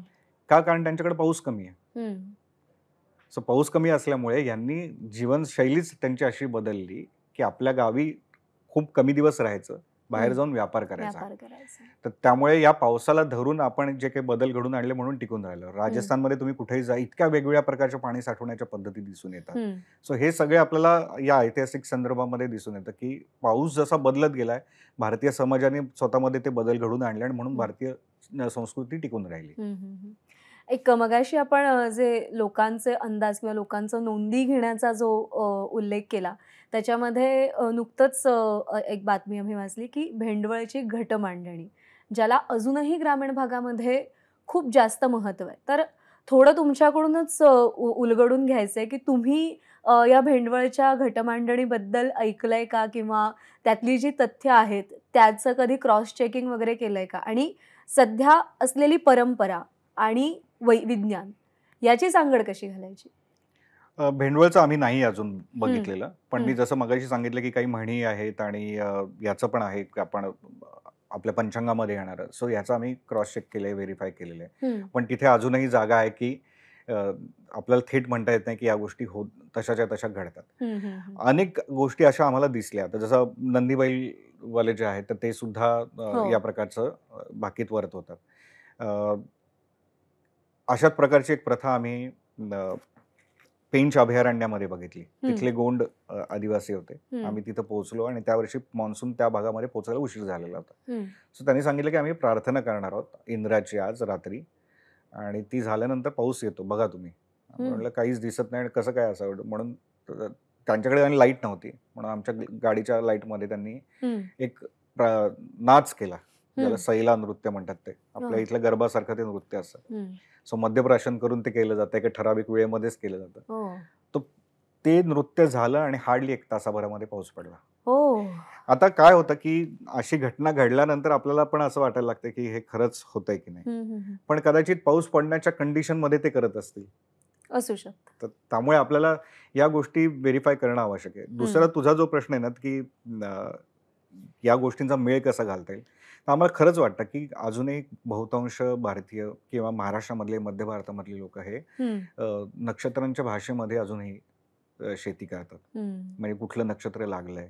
म्हणजे ज्यांच्याकडे अजून वयोवृद्ध कामामध्ये आहेत, अशा लोकांच्या मार्गदर्शनाखाली जे करतात ते तरी अजूनही त्या भाषेमध्ये करतात. तर IMDचं जे 2 आठवड्यांचा अंदाज असतो, जो बऱ्यापैकी ॲक्युरेट होतोय आणि त्याच्यामध्ये आपण सॅटेलाईटच्या नोंदी घेतो, बाकी पण सगळ्या ग्राउंडवरच्या नोंदी घेऊन एक चांगलं मॉडेल विकसित केलंय. सो या नक्षत्राच्या भाषेमध्ये त्या मॉडेलचं ज्ञान बसवता आलं. तर लोकांना समजेल अशा भाषेमध्ये त्याची ॲक्युरेसी आपल्याला आणखीन आणता येऊ शकेल. कारण आपल्याला माहिती नाही की त्यामध्ये वापरण्यात आलेलं जे पंचांगात वापरण्यात आलेल्या ज्या गोष्टी आहेत त्या किती खऱ्या आहेत. पण जर लोकांना त्या भाषेत समजते तर त्या भाषेमध्ये द्यायला काहीच हरकत नाही. कारण शेवटी सूर्य कुठल्या नक्षत्रात आहे हे ऍक्च्युअली आकाशामध्ये त्या नक्षत्रातच असतो ना. त्यामुळे त्याच्यामध्ये काही वेगळं काही असं नाहीये की आपण काही फलज्योतिष सांगतोय, भविष्य सांगतोय, असं काही प्रकार नाहीये. सो लोकांना समजेल अशा भाषेमध्ये पण आधुनिक वैज्ञानिक माहिती त्यामध्ये आणणं, त्यानुसार त्यांचं जे चक्र असतं नक्षत्रांना धरून त्यांचं जे काही पेरणीचं असेल किंवा बाकीच्या पण शेतीच्या कामांचं असेल तर त्यानुसार मार्गदर्शन करणं आवश्यक असं मला आधी वाटतं. हवामान विभागाबद्दल आपण बोलतोय, IMD बद्दल बोलतोय. सो काय प्रोसिजर असते हवामान विभागाची पावसाचा अंदाज घेण्याची? म्हणजे एक साधारण मे एंड पर्यंत हवामान विभागाकडून येतं, की यावर्षी बाबा इतका-इतका पाऊस पडेल. या भागात एवढा पडेल, महाराष्ट्रात एवढा पडेल, अमुक राज्यात तेवढा पडेल. सो काय परिमाणं वापरली जातात आणि काय साधनं वापरली जातात? किती पाऊस पडेल याचा अंदाज बांधण्यासाठी? भारतातल्या ना हवामान म्हणजे मान्सूनचा अंदाज देण्याची जी परंपरा जवळपास 100 वर्षांपेक्षा पण जुनी आहे. हं, तेव्हा काही लोकांना असं दिसून आलं, की भारतामध्ये एक तर दरवर्षी एका ठराविक काळामध्ये पाऊस येतोच. हं, बेसिकली ह्यांनी नोंदी घ्यायला का सुरुवात केली? कारण दुष्काळ पडायला लागले आणि लोकांकडून शेतसारा मिळणं कमी झालं. हं, मग ते खरंच आहे की नाही? म्हणून मग आपणच पावसाच्या नोंदी घेऊन बघू, की खरंच दुष्काळ पडलाय का नाही? हं, सो हे 19व्या शतकाच्या मध्यापासून सुरू झालं. हं, कंपनी सरकारच्या काळामध्येच. म्हणजे हं, तेव्हा तर इंग्रजांचं सरकार, अधिकृत सरकार सुरुवात पण नव्हती झाली. पण जेव्हा याच्या नोंदी त्यांनी घ्यायला सुरुवात केली, तर त्यांना एक मान्सूनचा पॅटर्न दिसून आला. हं, आणि त्याच काळामध्ये अनेक इंग्रज अधिकारी असे होते, की जे वेगवेगळ्या प्रकारची निरीक्षणं करत होते. हं, तर त्यांच्यापैकी एका IMDच्याच अधिकाऱ्यांना असं दिसून आलं, की एप्रिलच्या काळामध्ये जो बर्फ पडतो हं. हिमालयामध्ये, किंवा तिबेट आणि हिमालय या सगळ्याच भागामध्ये, त्याचा आणि मान्सूनचा व्यस्त असं रिलेशन आहे. प्रमाण आहे. तर त्यामुळे ज्यावेळेस तिथे कमी बर्फ पडेल त्यावेळेस मान्सून चांगला पडेल. हं, ज्यावेळेस जास्त पडेल तिकडे बर्फ तेव्हा मान्सून कमी पडेल. हं, हं, हं. आता हे प्रमाण काय असं, की जे वेस्टर्ली विंड्स असतात, उत्तर भारतामधून वाहणारे आणि त्याच्यामध्ये जी कमी दाबाची क्षेत्र तयार होतात, त्याला आपण वेस्टर्न डिस्टर्बन्सेस म्हणतो. हं, म्हणजे काश्मीर भागामध्ये जे हिमवर्षाव ज्याच्यामुळे होईल किंवा हिमालय भागामध्ये होईल, पंजाबमध्ये ज्याच्यामुळे पाऊस होतो हिवाळ्यामधला, तर ते वेस्टर्न डिस्टर्बन्सेसमुळे होतं. हं, याचा अर्थ असा आहे, की वेस्टर्न डिस्टर्बन्सेस जेव्हा स्ट्राँग असतात, हं, त्यावेळेस हिमवृष्टी जास्त होणार आहे उत्तर भारतावर आणि त्यावेळेस मान्सून वीक असणार आहे. हं, तर गेल्या काही काळामध्ये असं पण दिसून आलंय, की वेस्टर्न डिस्टर्बन्सेस तेव्हा स्ट्राँग असतात जेव्हा एल निनो जो प्रशांत महासागरातला आहे तो हं, स्ट्राँग असतो. हं, सो असे ती रिलेशन्स तेव्हा कदाचित लोकांना समजले नसतील. पण त्यांच्या निरीक्षणांमधून या गोष्टीला सुरुवात झाली. हं, नंतरच्या काळामध्ये अनेक वर्ष IMD या पद्धतीचा वापर करत होते. डॉक्टर गोवारीकर, वसंतराव गोवारीकर मोठे अवकाशशास्त्रज्ञ होते. त्याच्यानंतर त्यांना पंतप्रधानांचे वैज्ञानिक सल्लागार होते. तर ते जेव्हा सल्लागार होते तेव्हा त्यांनी असं IMDला विचारलं किंवा जेवढ्या काही हवामानशास्त्रीय संस्था आहेत त्यांना विचारलं, की आपण अंदाज रेग्युलरली द्यायला सुरुवात करायची का? हं, आणि तेव्हा 16 पॅरामीटरवर आधारित त्यांनी पहिलं मॉडेल विकसित केलं. हं, आता त्या पॅरामीटरमध्ये अनेक घटक होते. जसं आता आपण बघितलं एक घटक, की बर्फ आहे हिमालयामध्ये हं, पडणारा. तर तसं अटलांटिकमधलं तापमान होतं, पॅसिफिकमधलं तापमान होतं, अरबी समुद्रामधलं असेल, हवामानाच्या एका ठराविक भागाच्या वरचं निरीक्षण हं, असेल. असे 16 वेगवेगळे पॅरामीटर्स होते. आणि ते 2002 पर्यंत चाललं आणि बऱ्यापैकी ॲक्युरेट येत होतं. पण हं, 2002ला दुष्काळ आला आणि तो दुष्काळ त्यांना प्रेडिक्ट नाही करता आला हं, त्याच्यामध्ये. मग त्यांनी त्याच्यामधले बरेचसे घटक काढले. नंतर IMDनी मग फक्त 5-6 पॅरामीटरचंच एक नवीन मॉडेल तयार केलं, जे हं, अजूनही वापरलं जातं. हं, आता हे कसं आहे स्टॅटिस्टिकल आहे. म्हणजे इथे अशी घटना घडली, की त्यावेळेस आपल्याकडे काय होतंय. हं, म्हणजे हे सांख्यिकी रिलेशन आहे. हं, नेमकी काय घटना घडते हे आपल्याला माहिती नाही. हं, म्हणजे याच्या मागचं कारण आपल्याला त्याच्यामध्ये हं. सांख्यिकीमध्ये माहिती म्हणजे नसतं. याच्यातच एक प्रश्न विचारते, की मुंबईकर, बिंग मुंबईकर काही वर्षांपूर्वी असं व्हायचं, की एखाद दिवस हवामान विभागाकडून असा मेसेज यायचा, की उद्या धुवाधार पाऊस पडणार आहे आणि हमखास त्या दिवशी पाऊस पडत नसायचा. म्हणजे मुंबईकरांमध्ये तर हे असं प्रचलित झालं होतं, की ह्यांनी सांगितलंय ना पाऊस पडणार आहे भरपूर, तर छत्री घेऊन जायची गरज नाही, पाऊस पडणार नाहीये. सो असं का व्हायचं? म्हणजे हां. हे टेक्निकल सो हे एरर कुठे 2 असायचे? वेगवेगळ्या गोष्टी आहेत. सो मी हं, तर तेच थोडंसं पुढे नेऊन सांगतो. हं, तर हे जी मॉडेल्स तयार होतात, आत्ता आपण जे बघत होतो मान्सूनचं मॉडेल हे सांख्यिकी मॉडेल होतं आणि हे जे वापरलं जातं हे डायनॅमिक मॉडेल. म्हणजे काय 2 वेगवेगळे प्रकार आहेत. हं, आपल्याकडे नोंदी आहेत. हां, फक्त याच्या काही नोंदी ठेवलेल्या आहेत एका ऑब्जेक्टच्या आणि दुसऱ्या ऑब्जेक्टच्या नोंदी आहेत आणि या हं, दोघांमध्ये काही कोरिलेशन आहे की नाही. इकडे जास्त झाला तर इकडे पण जास्त होतो, इकडे कमी झाला की इकडे पण कमी होतो. हं, हे निरीक्षण आहे आपलं. हं, त्याच्यावरून आपण याचा अंदाज वर्तवतो की हे कमी होईल. पण हे कमी झाल्यानंतर हे का कमी होतं हे आपल्याला त्याच्यामधून माहिती नसतं. हं, तर हे सांख्यिकी मॉडेल झालं. पण एका दुसऱ्या मॉडेलमध्ये तुम्ही ॲक्चुअली ही सगळी घटना डिकोड करता. हं, नेमकी काय-काय घटना घडत जात आहेत त्याच्या नोंदी घेता. हं, आणि अशी घटना घडल्यानंतर ही पुढची साखळी सुरू होतीये हं, हवामानाच्या वेगवेगळ्या घटनांची आणि त्याच्यानंतर ही घटना घडतीये. सो हे प्रेडिक्ट केलं जातं त्याच्यामधून. हं, सो ही 2 वेगवेगळ्या प्रकारची मॉडेल्स आहेत. हं, आणि आता हे जे दुसरं मॉडेल आहे, हे गेल्या 10-15 वर्षांमध्ये बनून तयार झालं, ज्याला डायनॅमिक मॉडेल म्हणतो आपण. आणि हं. आता आपण प्रेडिक्शनसाठी ते वापरतो. आता हे मॉन्सून प्रेडिक्शनचं झालं. हां. पण तू जे सांगतेस, हे शॉर्ट ड्युरेशनचं प्रेडिक्शन आहे. हं, हां. तर त्याच्यामध्ये काय असतं, की तुमच्या आत्ताच्या ज्या नोंदी आहेत, त्या त्या मॉडेलमध्ये टाकावं लागतं. मॉडेल म्हणजे काय, गणित आहे. म्हणजे मी एक समजा चेंडू घेतला आणि तो मी इथून टाकला, तर तो कुठे जाऊन पडेल हे हं. सांगण्यासाठी मी किती वेगाने टाकलाय, त्या चेंडूचं वजन काय, इथून हवा वाहते का नाही, असे हं. अनेक घटक आपल्याला त्याच्यामध्ये बरोबर. गृहीत धरावे लागणार. जर ॲक्युरेट तुला ते वर्तवायचं असेल कुठे पडणार, तर ह्या प्रत्येक गोष्टीच्या नोंदी तुझ्याकडे ॲक्युरेट असणं आवश्यक आहे. तेव्हा हं. ते बरोबर तिथे जाऊन पडणार आहे हे ते वर्तवू शकेल. हं. पण अशा अनेक घटना असतात की ज्या खूप कमी कालावधीमध्ये तयार होतात. जसे हं. आत्ताचे थंडरस्टॉर्म्स आहेत. हं. ही घटना घडतेच, तो ढगच तयार होतो अर्ध्या तासात. हं. हं. आणि मग त्याच्यानंतर पण त्या अर्ध्या तासाच्या नोंदी तुमच्या मॉडेलमध्ये घेत नाहीत आणि हं. त्यामुळे दुसऱ्या दिवशी हा पाऊस असाच्या असा उद्या कुठे पडेल हे सांगणं अवघड असतं. हं. या उलट मान्सून काळामध्ये समजा एखादं कमी दाबाचं क्षेत्र तयार झालं किंवा एखादं चक्रीवादळ तयार झालं मान्सूनच्या काळामध्ये. हं. सो ते आज इथे आहे, तर ते परवा कुठे जाऊन पोहोचेल हे आपल्याला वर्तवता येणं शक्य असतं. हं. त्याचा परीघ किती मोठा आहे, त्याच्याहून किती ठिकाणी ते पाऊस पडू शकेल हे वर्तवता येणं शक्य असतं. हं. सो जेवढी सिस्टीम मोठी तेवढं आधीपासून नोंदी घेणं शक्य असतं आणि हं. तेवढ्या लांबपर्यंतचं प्रेडिक्शन देणं शक्य असतं. हं. जेवढी सिस्टीम लहान, तेवढ्या नोंदी खूप कमी कालावधीच्या असतात आणि हं. त्याचं कॉम्प्लिकेशन्स त्याच्या प्रेडिक्शनचं हे पण तेवढंच दिसून येतं. आता याच्यामध्ये काय आहे, IMDचं काही वेळा चुकतं असं आम्हाला पण बऱ्याच जणांना जे निरीक्षण करतात हं. त्याच्यामध्ये वाटतं. खूप लोकांकडे स्किल आहे, हं. पण त्या स्किलचा वापर करणं यांनी सोडून दिलंय. हं. बऱ्याचदा ते काय करतात, की त्यांनी एक नियम काढला, की जे मॉडेल दाखवेल तेच प्रेडिक्शन द्यायचं. हं. आणि मग मॉडेलमध्ये चुकीच्या नोंदी गेलेल्या असतील, निरीक्षणांमधली कमतरता असेल, तर ते मॉडेल चुकीच्या गोष्टी वर्तवेल. पण बरोबर. मग त्याच पद्धतीने दिलं जातं किंवा बऱ्याचदा प्रशासकीय पण निर्णय असतात. आमच्याकडे हं. पुण्यामध्ये पण घडतं असं, हं. की पुण्यामध्ये पाऊस सांगितला, कलेक्टरांनी सगळ्या शाळांना सुट्ट्या देऊन टाकल्या. सुट्ट्या. पण तो पाऊस सांगितलेला असतो घाटासाठी. हां. पण निर्णय घाटातल्या तालुक्यांसाठी दिला जात नाही. मग तो जिल्ह्यासाठी काढला जातो आणि मग हं.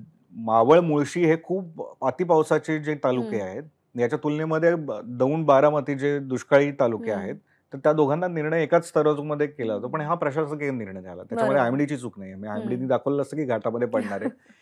पण अशा गोष्टी होतात. एक टर्मिनॉलॉजी आहे, की जी खूप पाऊस या अनुषंगाने डेंजर आहे. ती म्हणजे ढगफुटी. की एकाच वेळी प्रचंड पाऊस पडतो एकाच ठिकाणी. म्हणजे केदारनाथमध्ये जे झालं होतं, ते ढगफुटी होती किंवा महाराष्ट्रात सुद्धा काही ढगफुटी होते म्हणजे नेमकं काय होतं आणि त्याचे काय परिणाम किती एरियापर्यंत भोगावे लागतात किंवा त्याचे होतात? अजून ढगफुटीचं ना कारण मीमांसा खूप वेगवेगळ्या प्रकारे केली जाते. कारण कंडिशन्स खूप वेगवेगळ्या असतात. हं. महाराष्ट्रामध्ये जेव्हा ढगफुटीसारख्या घटना घडतात, तिथली कंडिशन वेगळी, हिमालयातली वेगळी. हं. एका तासामध्ये 100 मिलीमीटरपेक्षा जास्त पाऊस झाला, हं. तर त्याला ढगफुटी म्हणलं जातं. हं. हां, तर ही सिंपल हे झालं. पण ते 100 मिलीमीटर नाही, त्याच्यापेक्षा कितीतरी जास्तच असतं हो. बऱ्याचदा. त्यामुळे कमी कालावधीमध्ये जास्त पाऊस होण्यासाठी एका भागावर खूप उंच ढग तयार होणं आवश्यक असतं. हं. मागे तुला आठवत असेल, की लोकांनी बरंच ट्रोल केलं होतं. हं. तेव्हा उद्धव ठाकरेंना, की ते आले आणि त्यांनी सांगितलं, की 9 किलोमीटरचा ढग तयार हो. झाला. हो. ॲक्चुअली तो तसा ढग तयार होत असतो. 9 काय 15 किलोमीटरपर्यंत ढग तयार होत असतो. ओह! त्याचा जो माथा असतो त्या ढगाचा, हं, हं, हं. तो जमिनीपासून साधारणतः 1-1.5 किलोमीटरवर त्याची सुरुवात होते, बेस असतो आणि हं. 14-15 किलोमीटरचा उंच ढग तयार होतो.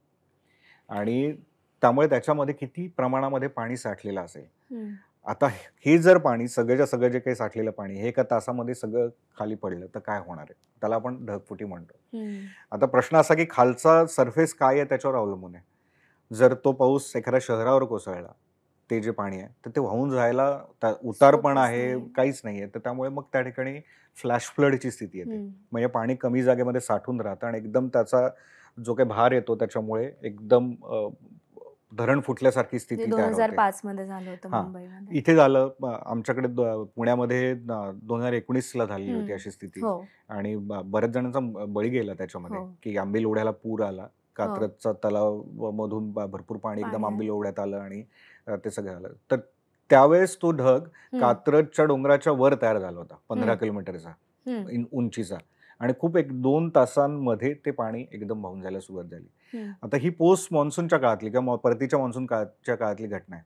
पण अशीच एक घटना मान्सून काळामध्ये 2021 मध्ये आपल्याला 21-22 जुलैला बघायला मिळाली. जेव्हा तळीची तळी. लँडस्लाईड झाली, तर त्यावेळेस अनेक ठिकाणी लँडस्लाईड झालं. जवळपास 10-15 ठिकाणी त्या लँडस्लाईड झाल्या.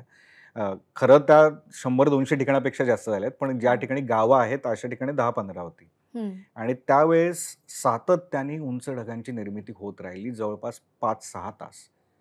जे आपण मगाशी अर्धा 1 तासाचं बोलत होतो, हं. 5-6 तास तो बापरे! कंटिन्युअस ते ढग तयार होत राहिले आणि त्यावेळेसची जी काही मॅक्सिमम फिगर एका ठिकाणी कोल्हापूर जिल्ह्यामध्ये मिळते ती जवळपास 850 मिलीमीटर आहे. हं. 5-6 तासांमध्ये 850 मिलीमीटर पाऊस पडला. हंगामातला पाऊस 5-6 तासांमध्ये 5-6 पडलेला आहे. तास. तर त्या आता ही घटना का घडली, कशी घडली हा थोडा त्यांचा हं. संशोधनाचा विषय आहे.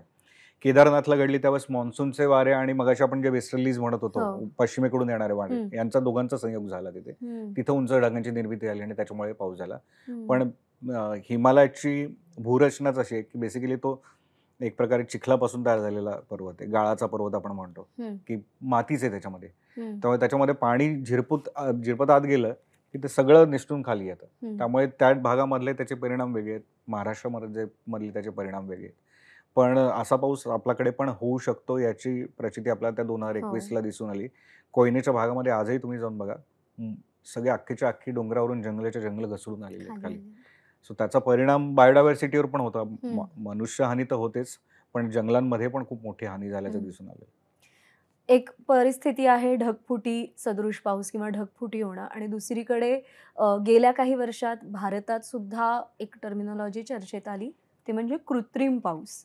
कृत्रिम पाऊस पाडण्याची गरज आहे का? किंवा तशी परिस्थिती भारतामध्ये येऊ शकते का? तर भारताला कृत्रिम पावसाची गरज मुळात आहे का? लागू शकते का? आणि जर कृत्रिम पाऊस पाडायचा असेल, तर त्यासाठीची यंत्रणा काय असते?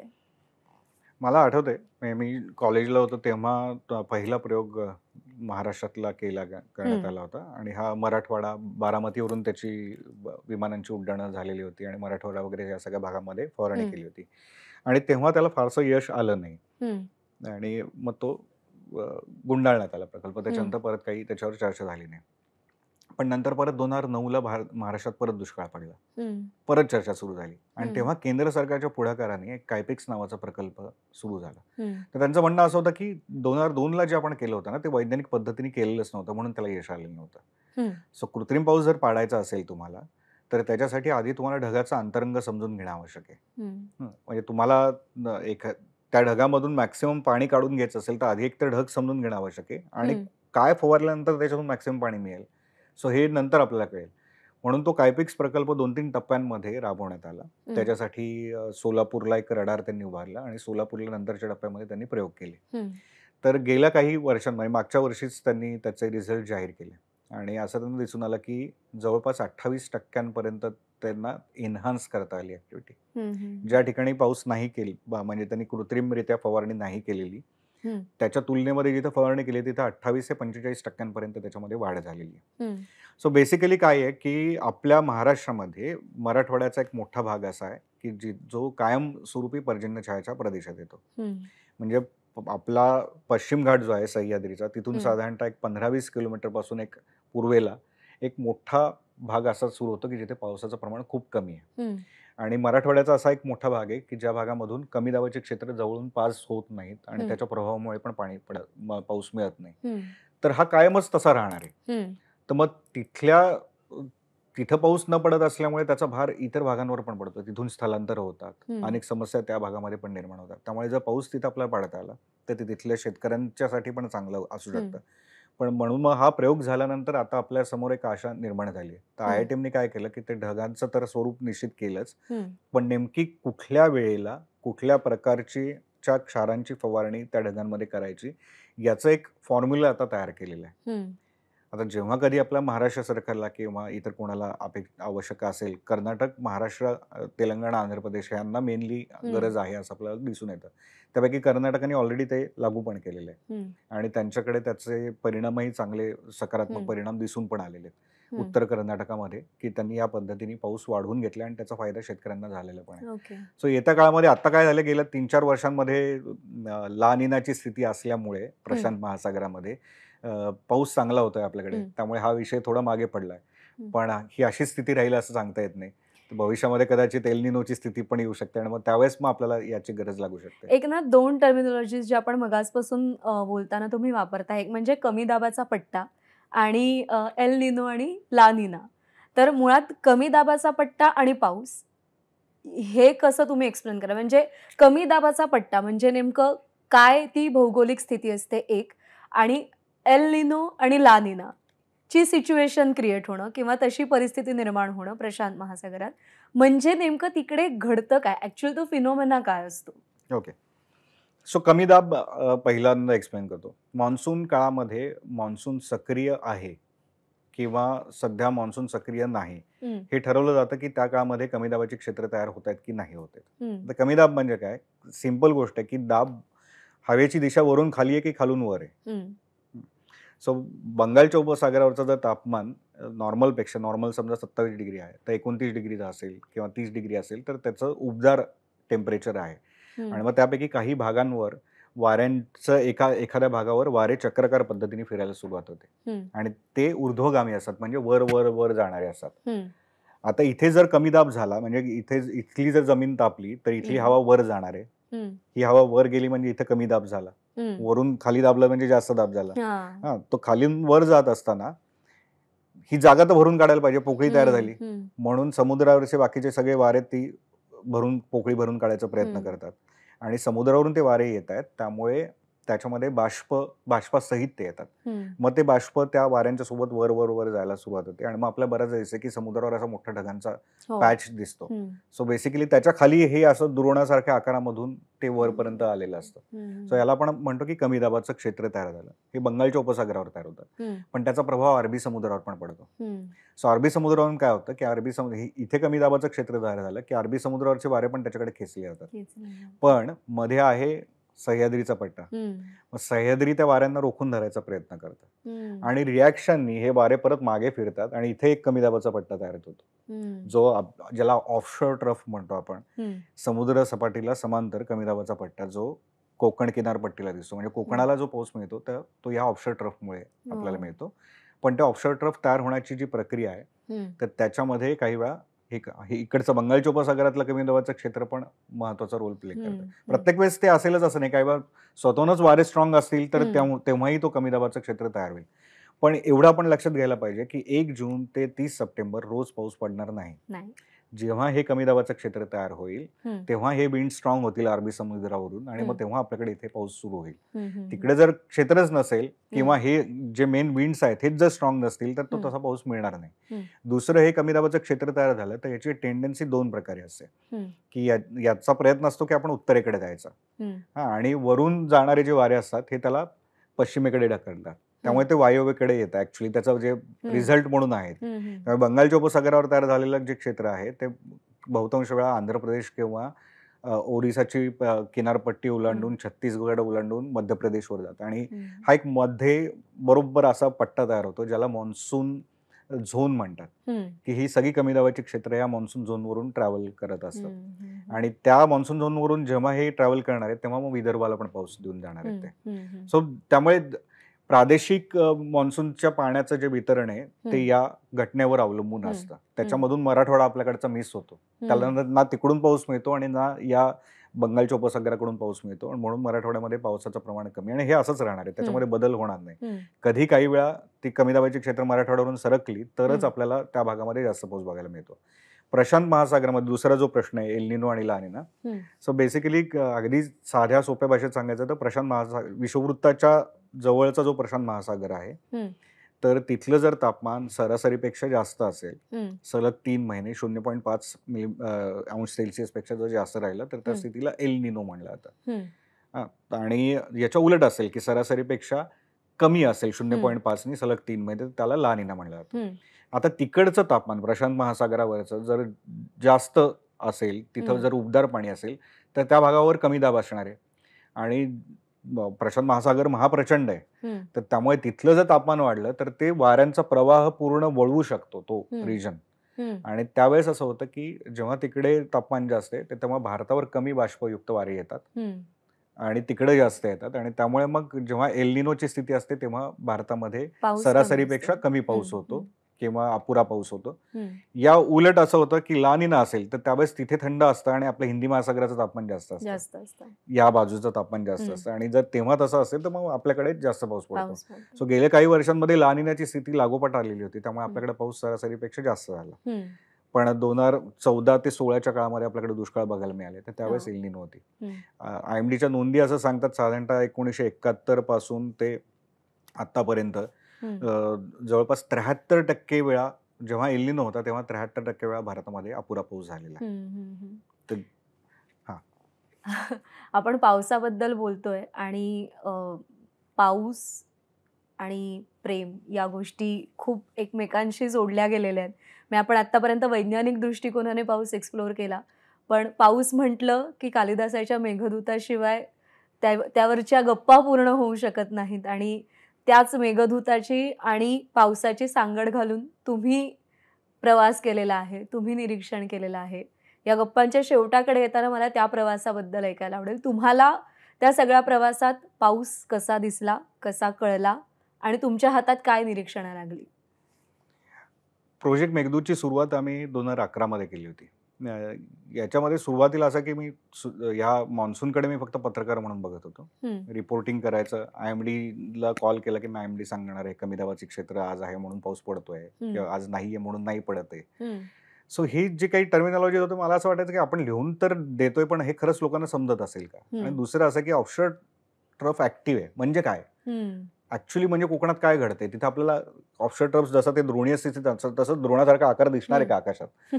आणि त्याच्यामुळे त्याच्या खाली गेल्यानंतर तसा पाऊस वाढलेला आपल्याला जाणवणार आहे का? म्हणून म्हटलं हे प्रत्यक्षात बघायला पाहिजे. तर त्यावेळेस मला काही जणांनी सुचवलं की पावसाचं म्हणजे मान्सून काळामध्ये जर तुला जाऊन हे बघायचं असेल तर त्याच्यावर असलेलं एक पुस्तक आहे अलेक्झांडर फ्रेटरचं चेजिंग द मान्सून. ते वाच आणि मग तू ठरव काय करता येईल. आणि ते वाचलं आणि खूप इंटरेस्टिंग वाटलं की एक ब्रिटिश पर्यटक लेखक भारतामध्ये येतो 1987 साली आणि पूर्व मान्सूनच्या स्थितीमध्ये तो इथला उन्हाळा रेकॉर्ड करतो आणि मग केरळपासून जसं मान्सून वर सरकायला लागतो त्याच्यासोबत तो प्रवास करतो. चेरापुंजीमध्ये मग नंतर जातो की जिथे सगळ्यात जास्त पाऊस पडतो आणि त्यावेळेस तिथलं जे समाज जीवन आहे याचं एक चित्र प्रवास वर्णनात्मक असं चित्र ते त्या चेजिंग द मान्सून मध्ये रेखाटतो. तर त्याच्यामुळे आम्हाला एक आयडिया मिळाली की काय कशा पद्धतीने अभ्यास करता येऊ शकेल. पण एवढं नक्की माहीत जाणवलं की नुसतं त्यांनी जेवढं लिहिलं आहे तेवढं मर्यादित नाही मान्सून. एकतर भारतीय उपखंड प्रचंड मोठा आहे आणि एवढ्या गोष्टीत की त्या सगळ्या त्याच्यामध्ये आलेल्या नाहीयेत. आणि आपल्याला लोकली अनेक गोष्टी माहिती असतात. म्हणजे बाहेरून येणाऱ्या व्यक्तीचं ठराविक शहरांच्या पलीकडे जाऊन पाहणं हे त्यांच्या लक्षात येत नाहीत. म्हणून आम्ही असं ठरवलं की एका वर्षात करण्यापेक्षा 5 वर्षांमध्ये आपण देशभर फिरू आणि वेगवेगळ्या थीम्स घेऊन पण फिरू. म्हणजे तिथं गेल्यानंतर त्या भागामधलं पाऊस आल्यानंतर निसर्गात आणि समाजात काय बदल होत आहेत. त्याच्यानंतर तिथल्या लोकांकडे पारंपरिक ज्ञान काय, जसं मगाशी आपण ज्याच्यावर चर्चा केली की ते कशावरून ठरवतात की आता मान्सून येतोय. त्यानंतर तिथल्या बायोडायव्हर्सिटीची निरीक्षण आणि हवामान बदल होत असेल तर तो कसा होतोय, म्हणजे त्याचा मान्सूनवर काय परिणाम होतोय. असे 5-6 वेगवेगळे पॅरामीटर्स आम्ही ठरवले आणि ठरवलं की दरवर्षी वेगवेगळ्या भागांमधून प्रवास करायचा. तर 2011 मध्ये आम्ही पश्चिम घाटातून फिरलो, 2012 मध्ये मध्य भारतातून फिरलो आणि तेव्हा आम्ही थीम घेतली होती मेघदूतम. सो मेघदूताच्या मार्गाने सुद्धा आम्ही प्रवास केला कालिदासांच्या. 2013 मध्ये आम्ही प्राचीन सरस्वती नदीच्या मार्गाने प्रवास केला. 14 मध्ये सर्वात जास्त पाऊस असलेला चेरापुंजी नॉर्थ ईस्ट मध्ये केलं. 15 मध्ये संपूर्ण गंगेच्या मार्गाने प्रवास केला, जिथं गंगा समुद्राला मिळते तिथपासून ते गोमुखापर्यंत. 2016 मध्ये अंदमान निकोबार. सो असं करत करत संपूर्ण देश कव्हर केला. जवळपास 1.5 लाख किलोमीटर आम्ही मान्सूनच्या सोबत प्रवास केला आणि त्याच्यामधून मान्सून एक वेगळ्या प्रकारे उलगडत गेला. मेघदूत ज्या प्रकल्पावरून नाव दिलंय, अर्थात फक्त मेघदूताचा अभ्यास करणं हा आमच्या प्रकल्पाचा उद्देश नाहीये. पण 1 वर्ष आम्ही मेघदूताच्या सोबत पण प्रवास केला आणि जसं तू म्हणालेस की ते कालिदासांनी ज्या प्रकारे लिहिलेलं आहे आणि फार इंटरेस्टिंग आहे आणि त्यातल्या 1-2 गोष्टी सांगतो. मेघदूत बऱ्याच जणांना सगळ्यांना माहिती आहे, पण त्याची थीम सिंपल आहे की कुबेराकडे एक सेवक कामाला आहे, यक्ष, आणि तो काहीतरी त्याच्या कामामधून चूक होते आणि कुबेर त्याला शिक्षा देतो आणि शिक्षा दिल्यानंतर तो सांगतो की रामगिरी पर्वतावर जाऊन तुला वर्षभर राहायचंय. आता वर्ष होत आलेलं आहे, पण आषाढ चालू आहे आणि आषाढ चालू असताना ते रामगिरी पर्वत म्हणजे आपल्या महाराष्ट्रामधलं रामटेक आहे. तर आषाढाच्या सुरुवातीच्या वेळेस तिथलं तापमान काय पद्धतीने असणार, 21 जूनच्या वेळेस आपण साधारणतः म्हणजे जूनच्या एंडच्या वेळेस, तर अशा याच्यामध्ये तो असा एकदम मलूल पडलेला आहे आणि मग एकदम त्याला त्याच्या प्रेयसीची आठवण येते की जी अलकानगरीमध्ये आहे हिमालयामध्ये. आणि मग त्याला असं वाटतं की समोर जो ढग दिसतोय हा दूत म्हणून माझं काम करेल आणि तो त्याला सांगतो की माझ्या प्रेयसीपर्यंत हा संदेश घेऊन जा की मी ठीक आहे आणि लवकरच येईन. एवढे सिंपल आहे. पण तू जाणार कसं, तुला समजणार कसं की तिथपर्यंत जायचं अलकानगरीपर्यंत, तर मी तुला मार्ग सांगतो. सो पूर्व मेघ आणि उत्तर मेघ असे 2 भाग आहेत. तर पूर्व मेघामध्ये हा मार्ग सांगितलाय त्यांनी की इथपासून तिथपर्यंत पोहोचायचं कसं. पण उत्तर मेघामध्ये आणि त्या अलकानगरीचं त्यांनी वर्णन केलं. तर आम्ही काय केलं, त्या पूर्व मेघामध्ये जी ठिकाणं सांगितली आहेत तर तेव्हाच 4थ्या-5व्या शतकामधली जी नावं आहेत आणि आजची नावं आहेत, ही पूर्ण वेगळी आहेत. हं, काही ठराविक नावं सारखी पण आहेत, पण काही नावं वेगळी आहेत. मग ती शोधून काढली, की आजच्या काळामध्ये कुठली वापरण्यात येतात. ती मॅपवर प्लॉट केली हं, आणि त्या पद्धतीने प्रवास सुरू केला. पण तिथं जसं दिलंय तसं गेलो आणि तिथं आपल्याला दिसलं असं नाही. तर हं, फिरून बरंच शोध घ्यावा लागला. लोकांना हं. विचारत-विचारत काही ठिकाणी मॅपवरून, Google Earthवरून असं सगळं करून ते शोधून काढल्यानंतर 2 प्रवासानंतर आम्हाला त्यातले सगळे श्लोक दिसून आले. हो. नंतर आम्ही ड्रोनचा पण वापर केला आणि ॲक्चुअली तुम्ही तो श्लोक वाचत असता आणि तुम्हाला ते दृश्य मागे दिसतं. आहाहा! सो त्याच्यामधून आपल्याला असं म्हणता येऊ शकेल, की विक्रमादित्यांकडे कालिदास कामाला होते. हं, अ, प्रभावती गुप्त ज्या विक्रमादित्यांची मुलगी होती, त्या हं, वाकाटकांकडे दिलेल्या होत्या हं, आणि त्यांच्यासोबत कदाचित कालिदास इथे आलेले असतील. हं. सो उज्जैनपासून ते रामटेकपर्यंतचा जो प्रवास त्यांनी ज्या मार्गाने केला, त्या मार्गामध्ये त्यांना ज्या-ज्या गोष्टी दिसल्या, दिसल्या. त्याला धरून त्यांनी ते काव्य रचलं क्या बात है! आणि त्याच्यामध्ये तत्कालीन समाजाविषयीची आणि इतरही भागातली पण हं, त्यांनी माहिती जोडली आणि मग तो प्रवास हं. अलकानगरीपर्यंतचा केलाय. पण सरस्वती नदीपर्यंतचा जो प्रवास आहे, रामटेक ते कुरुक्षेत्र, हा आम्ही प्रत्येक श्लोकाला धरून जाऊन त्या ठिकाणी जाऊन त्याच्या नोंदी घेतल्या आणि ते प्रत्यक्ष आलेले दिसून येतात. लवकरच आमचा त्याच्यावरचा रिसर्च पेपर येईल, तेव्हा आम्ही सगळ्यांच्या समोर इंटरेस्टिंग. सादर करू. हं, अशाच नोंदी आम्हाला सरस्वती नदीच्या बाबतीत पण दिसल्या, की सरस्वती नदी लुप्त झाली आपण म्हणतो. हं, तर बेसिकली ही हरियाणामध्ये यमुनानगर जे आहे, तिथं हं, आदिबद्री नावाचं ठिकाण आहे. हं, यमुनानगरपासून जवळ आहे. तर तिथून ती मैदानी प्रदेशात येते हं, आणि तिथून कुरुक्षेत्राला येते. कुरुक्षेत्रामधून मग सिरसा हं, आणि मग असं करत-करत हनुमानगड, सुरतगड करून पाकिस्तानात जाते. आजच्या पाकिस्तानामध्ये जाते हं, आणि मग तिथून ती सिंध प्रांतामध्ये येते हं, आणि तिथून पुन्हा भारतामध्ये आजचं जे कच्छचं रण आहे, हं, तिथं ती पूर्वी यायची. हं, तर सगळ्यात सुरुवातीला भूकंपांमुळे तिच्या ज्या उपनद्या होत्या, हं, सतलज आणि यमुना, हं, या 2 वेगवेगळ्या ठिकाणी वळाल्या. हं, पण नंतरच्या काळामध्ये ती बराच काळ मान्सूनच्या काळामध्ये सक्रिय राहणारी हं. राहिली. महाभारतामध्ये पण उल्लेख आहे, की ती तळ्यांच्या स्वरूपात दिसते. तर हो. तळी कधी कशी दिसतायत, तर ती मान्सूनच्या काळामध्येच आहेत. हं, आणि मान्सून काळामध्ये जेवढ्या काही सीझनल नद्या तयार हं, होतात, तर त्या येऊन त्याला मिळायच्या आणि त्या काळात त्याच्यामुळे ती सक्रिय राहायची. हं, हं, हं, पण फाळणी नंतर झालं असं, की जे पश्चिम पंजाबमध्ये लोकं आहेत, ती जेव्हा इकडं आली हं, आणि त्यांनी बराचसा तो भाग कॅप्चर केला हं, त्यामधला आणि हं, त्याच्यामध्ये शेती चालू केली हं, आणि त्यामुळे त्याचं पात्र जे आहे, ते आपल्या लक्षातच राहिलं नाही, की इथून ती नदी वाहत होती. हं. अजूनही हरियाणामध्ये अनेकदा लोकांना कळत नाही, की एकाएकी पूर कसा आला. तर ते ॲक्चुअली ते सरस्वतीचे 7 हो. नद्यांचा जो अख्खा प्रवाह आहे, हं, त्याच्यामध्ये लोकांनी शेती सुरू केल्यामुळे तो लक्षात हं, येत नाही. गेल्या हं. काही काळामध्ये हरियाणा सरकारने आता तो भाग मोकळा करायला मोकळा सुरुवात केलाय. करायली हो. आणि आपल्याला असं दिसतं, की त्या काळामध्ये सरस्वती परत प्रवाहित होते. हं, आता अनेक जण म्हणतात, की सिंधूचं पाणी आपण रोखलंय, तर ते हं, इकडं आणा आणि परत सरस्वती प्रवाहित करा. पण ॲक्चुअली त्या भागामधून सरस्वती वाहत होती. सर्वात हं, जास्त आपल्या ज्या आर्किओलॉजिकल साइट्स सापडतात, हं. हडप्पाकालीन ज्याला आपण हो. म्हणतो, या सरस्वती नदीच्या ज्याला घग्गर हाकरा आज म्हणलं हं, जातं, त्याच्या काठावर दिसून येतात. हं, आणि जो IITMचा मी मगाशी उल्लेख केला, त्या IITMनी एक रिसर्च केलाय, की 5,000-1,000 वर्षांपूर्वीपर्यंत कमी दाबाची क्षेत्र तिथं पोहोचत होती. तर त्या त्या काळापर्यंत ती सरस्वती प्रवाहित होती. नंतर हं, कमी दाबाची क्षेत्र कमी-कमी झाली, तेव्हा ती सरस्वतीचा प्रवाह कमी झाला आणि मग तिथली जी संस्कृती ती देशामधल्या वेगवेगळ्या भागांमध्ये गेली. हं, असंच गंगेच्या बाबतीत म्हणता येईल. मग गंगेला कसं काय महत्त्व आलं? आज हं, आपल्या देशाची एक प्रकारे राष्ट्रीय नदी असल्यासारखं आहे हं, किंवा सगळ्यात महत्त्वाचं स्थान गंगेला दिलं जातं. तर हिमालय तयार झाल्यामुळे मान्सूनचे वारे हिमालयाच्या इथे अडतात, हं, सिझनल विंड्स हं, आणि त्याच्यामुळे दिल्ली वगैरे ह्या भागामध्ये पाऊस आपल्याला बघायला मिळतो. हं, आणि तोच पाऊस हिमालयामध्ये इतका प्रचंड बरसतो, की तिथे त्या नद्यांना सक्रिय करून तिथला गाळ खाली वाहून आणतो हं, आणि त्यामुळे गंगेचं सुपीक मैदान तयार झालंय. हे हं. नुसत्या हिमालयातल्या पाण्यामुळे होणं नाही होत. शक्य नाहीये. ते हं, मान्सूनच्यामुळे ही मैदानं तयार झाली हं, आणि त्याच मैदानांवर पुन्हा मान्सून बरसतोय. हं, त्यामुळे भारतीय संस्कृती जी आजची आपण म्हणतोय, त्या मैदानी प्रदेशातली, ती विकसित करण्यामध्ये मान्सूनचं खूप महत्त्वाचं योगदान आहे, असं हं, आपल्याला दिसून येतं. सो अशा त्या मेघदूतच्या प्रवासासोबत आम्ही वेगवेगळ्या भागांमध्ये जाऊन जेव्हा फिरलो, तेव्हा आम्हाला असं लक्षात आलं, की 5,000 वर्षांमध्ये मान्सूनच्या वर्षावासोबत भारतीय संस्कृती विकसित होत गेली. हं. एक प्रकारे मान्सून हा भारताचा आत्मा आहे. वाह! आपण असं म्हणतो, की समजा एखादी गोष्ट नाही आहे आपल्याकडे, तेव्हा हं. आपल्याला तिचं महत्त्व समजतं. खरंय. मान्सून वजा जाता भारत काय राहील हे आपण लक्षात घ्यायला पाहिजे. हं, मान्सून ला धरूनच भारताचा विकास झाला आहे. भारतातली विविधतेत एकता ज्याला आपण म्हणतो, ती विविधता देशातली ही पावसाच्या वितरणातली विविधता आहे. हं.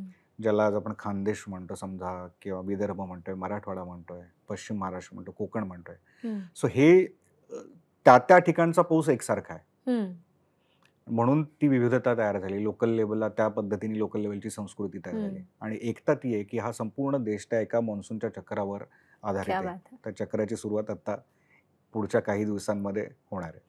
आणि अगदी शेवटचा प्रश्न अगदी थोडक्यात जाणून घ्यायचा आहे. यावर्षी पाऊस कसा असेल? यावर्षी पाऊस IMDने जे आता प्रेडिक्शन दिले त्यानुसार सरासरीच्या वर राहील असं हं. त्यांनी सांगितलेलं आहे.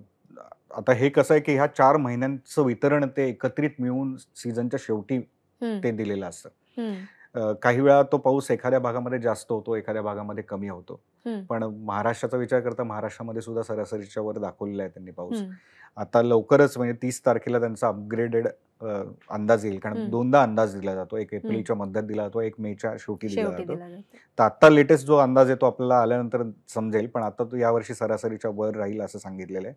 आणि अगदीच आज उद्या जे हा एपिसोड पाहणार आहेत त्यांच्यासाठी आता अजून एक लेटेस्ट माहिती जी दिलेली आहे, की हं, अरबी समुद्रात एक कमी दाबाचं क्षेत्र 22 तारखेला तयार होण्याची शक्यता आहे. हं, त्याच्यामुळे मेच्या अखेरीस म्हणजे 25-26 तारखेला हं, कोकण किनारपट्टी आणि घाट क्षेत्रामध्ये हं, बऱ्यापैकी पाऊस वाढलेला असेल हं. असा अंदाज आता IMDने दिलेला आहे.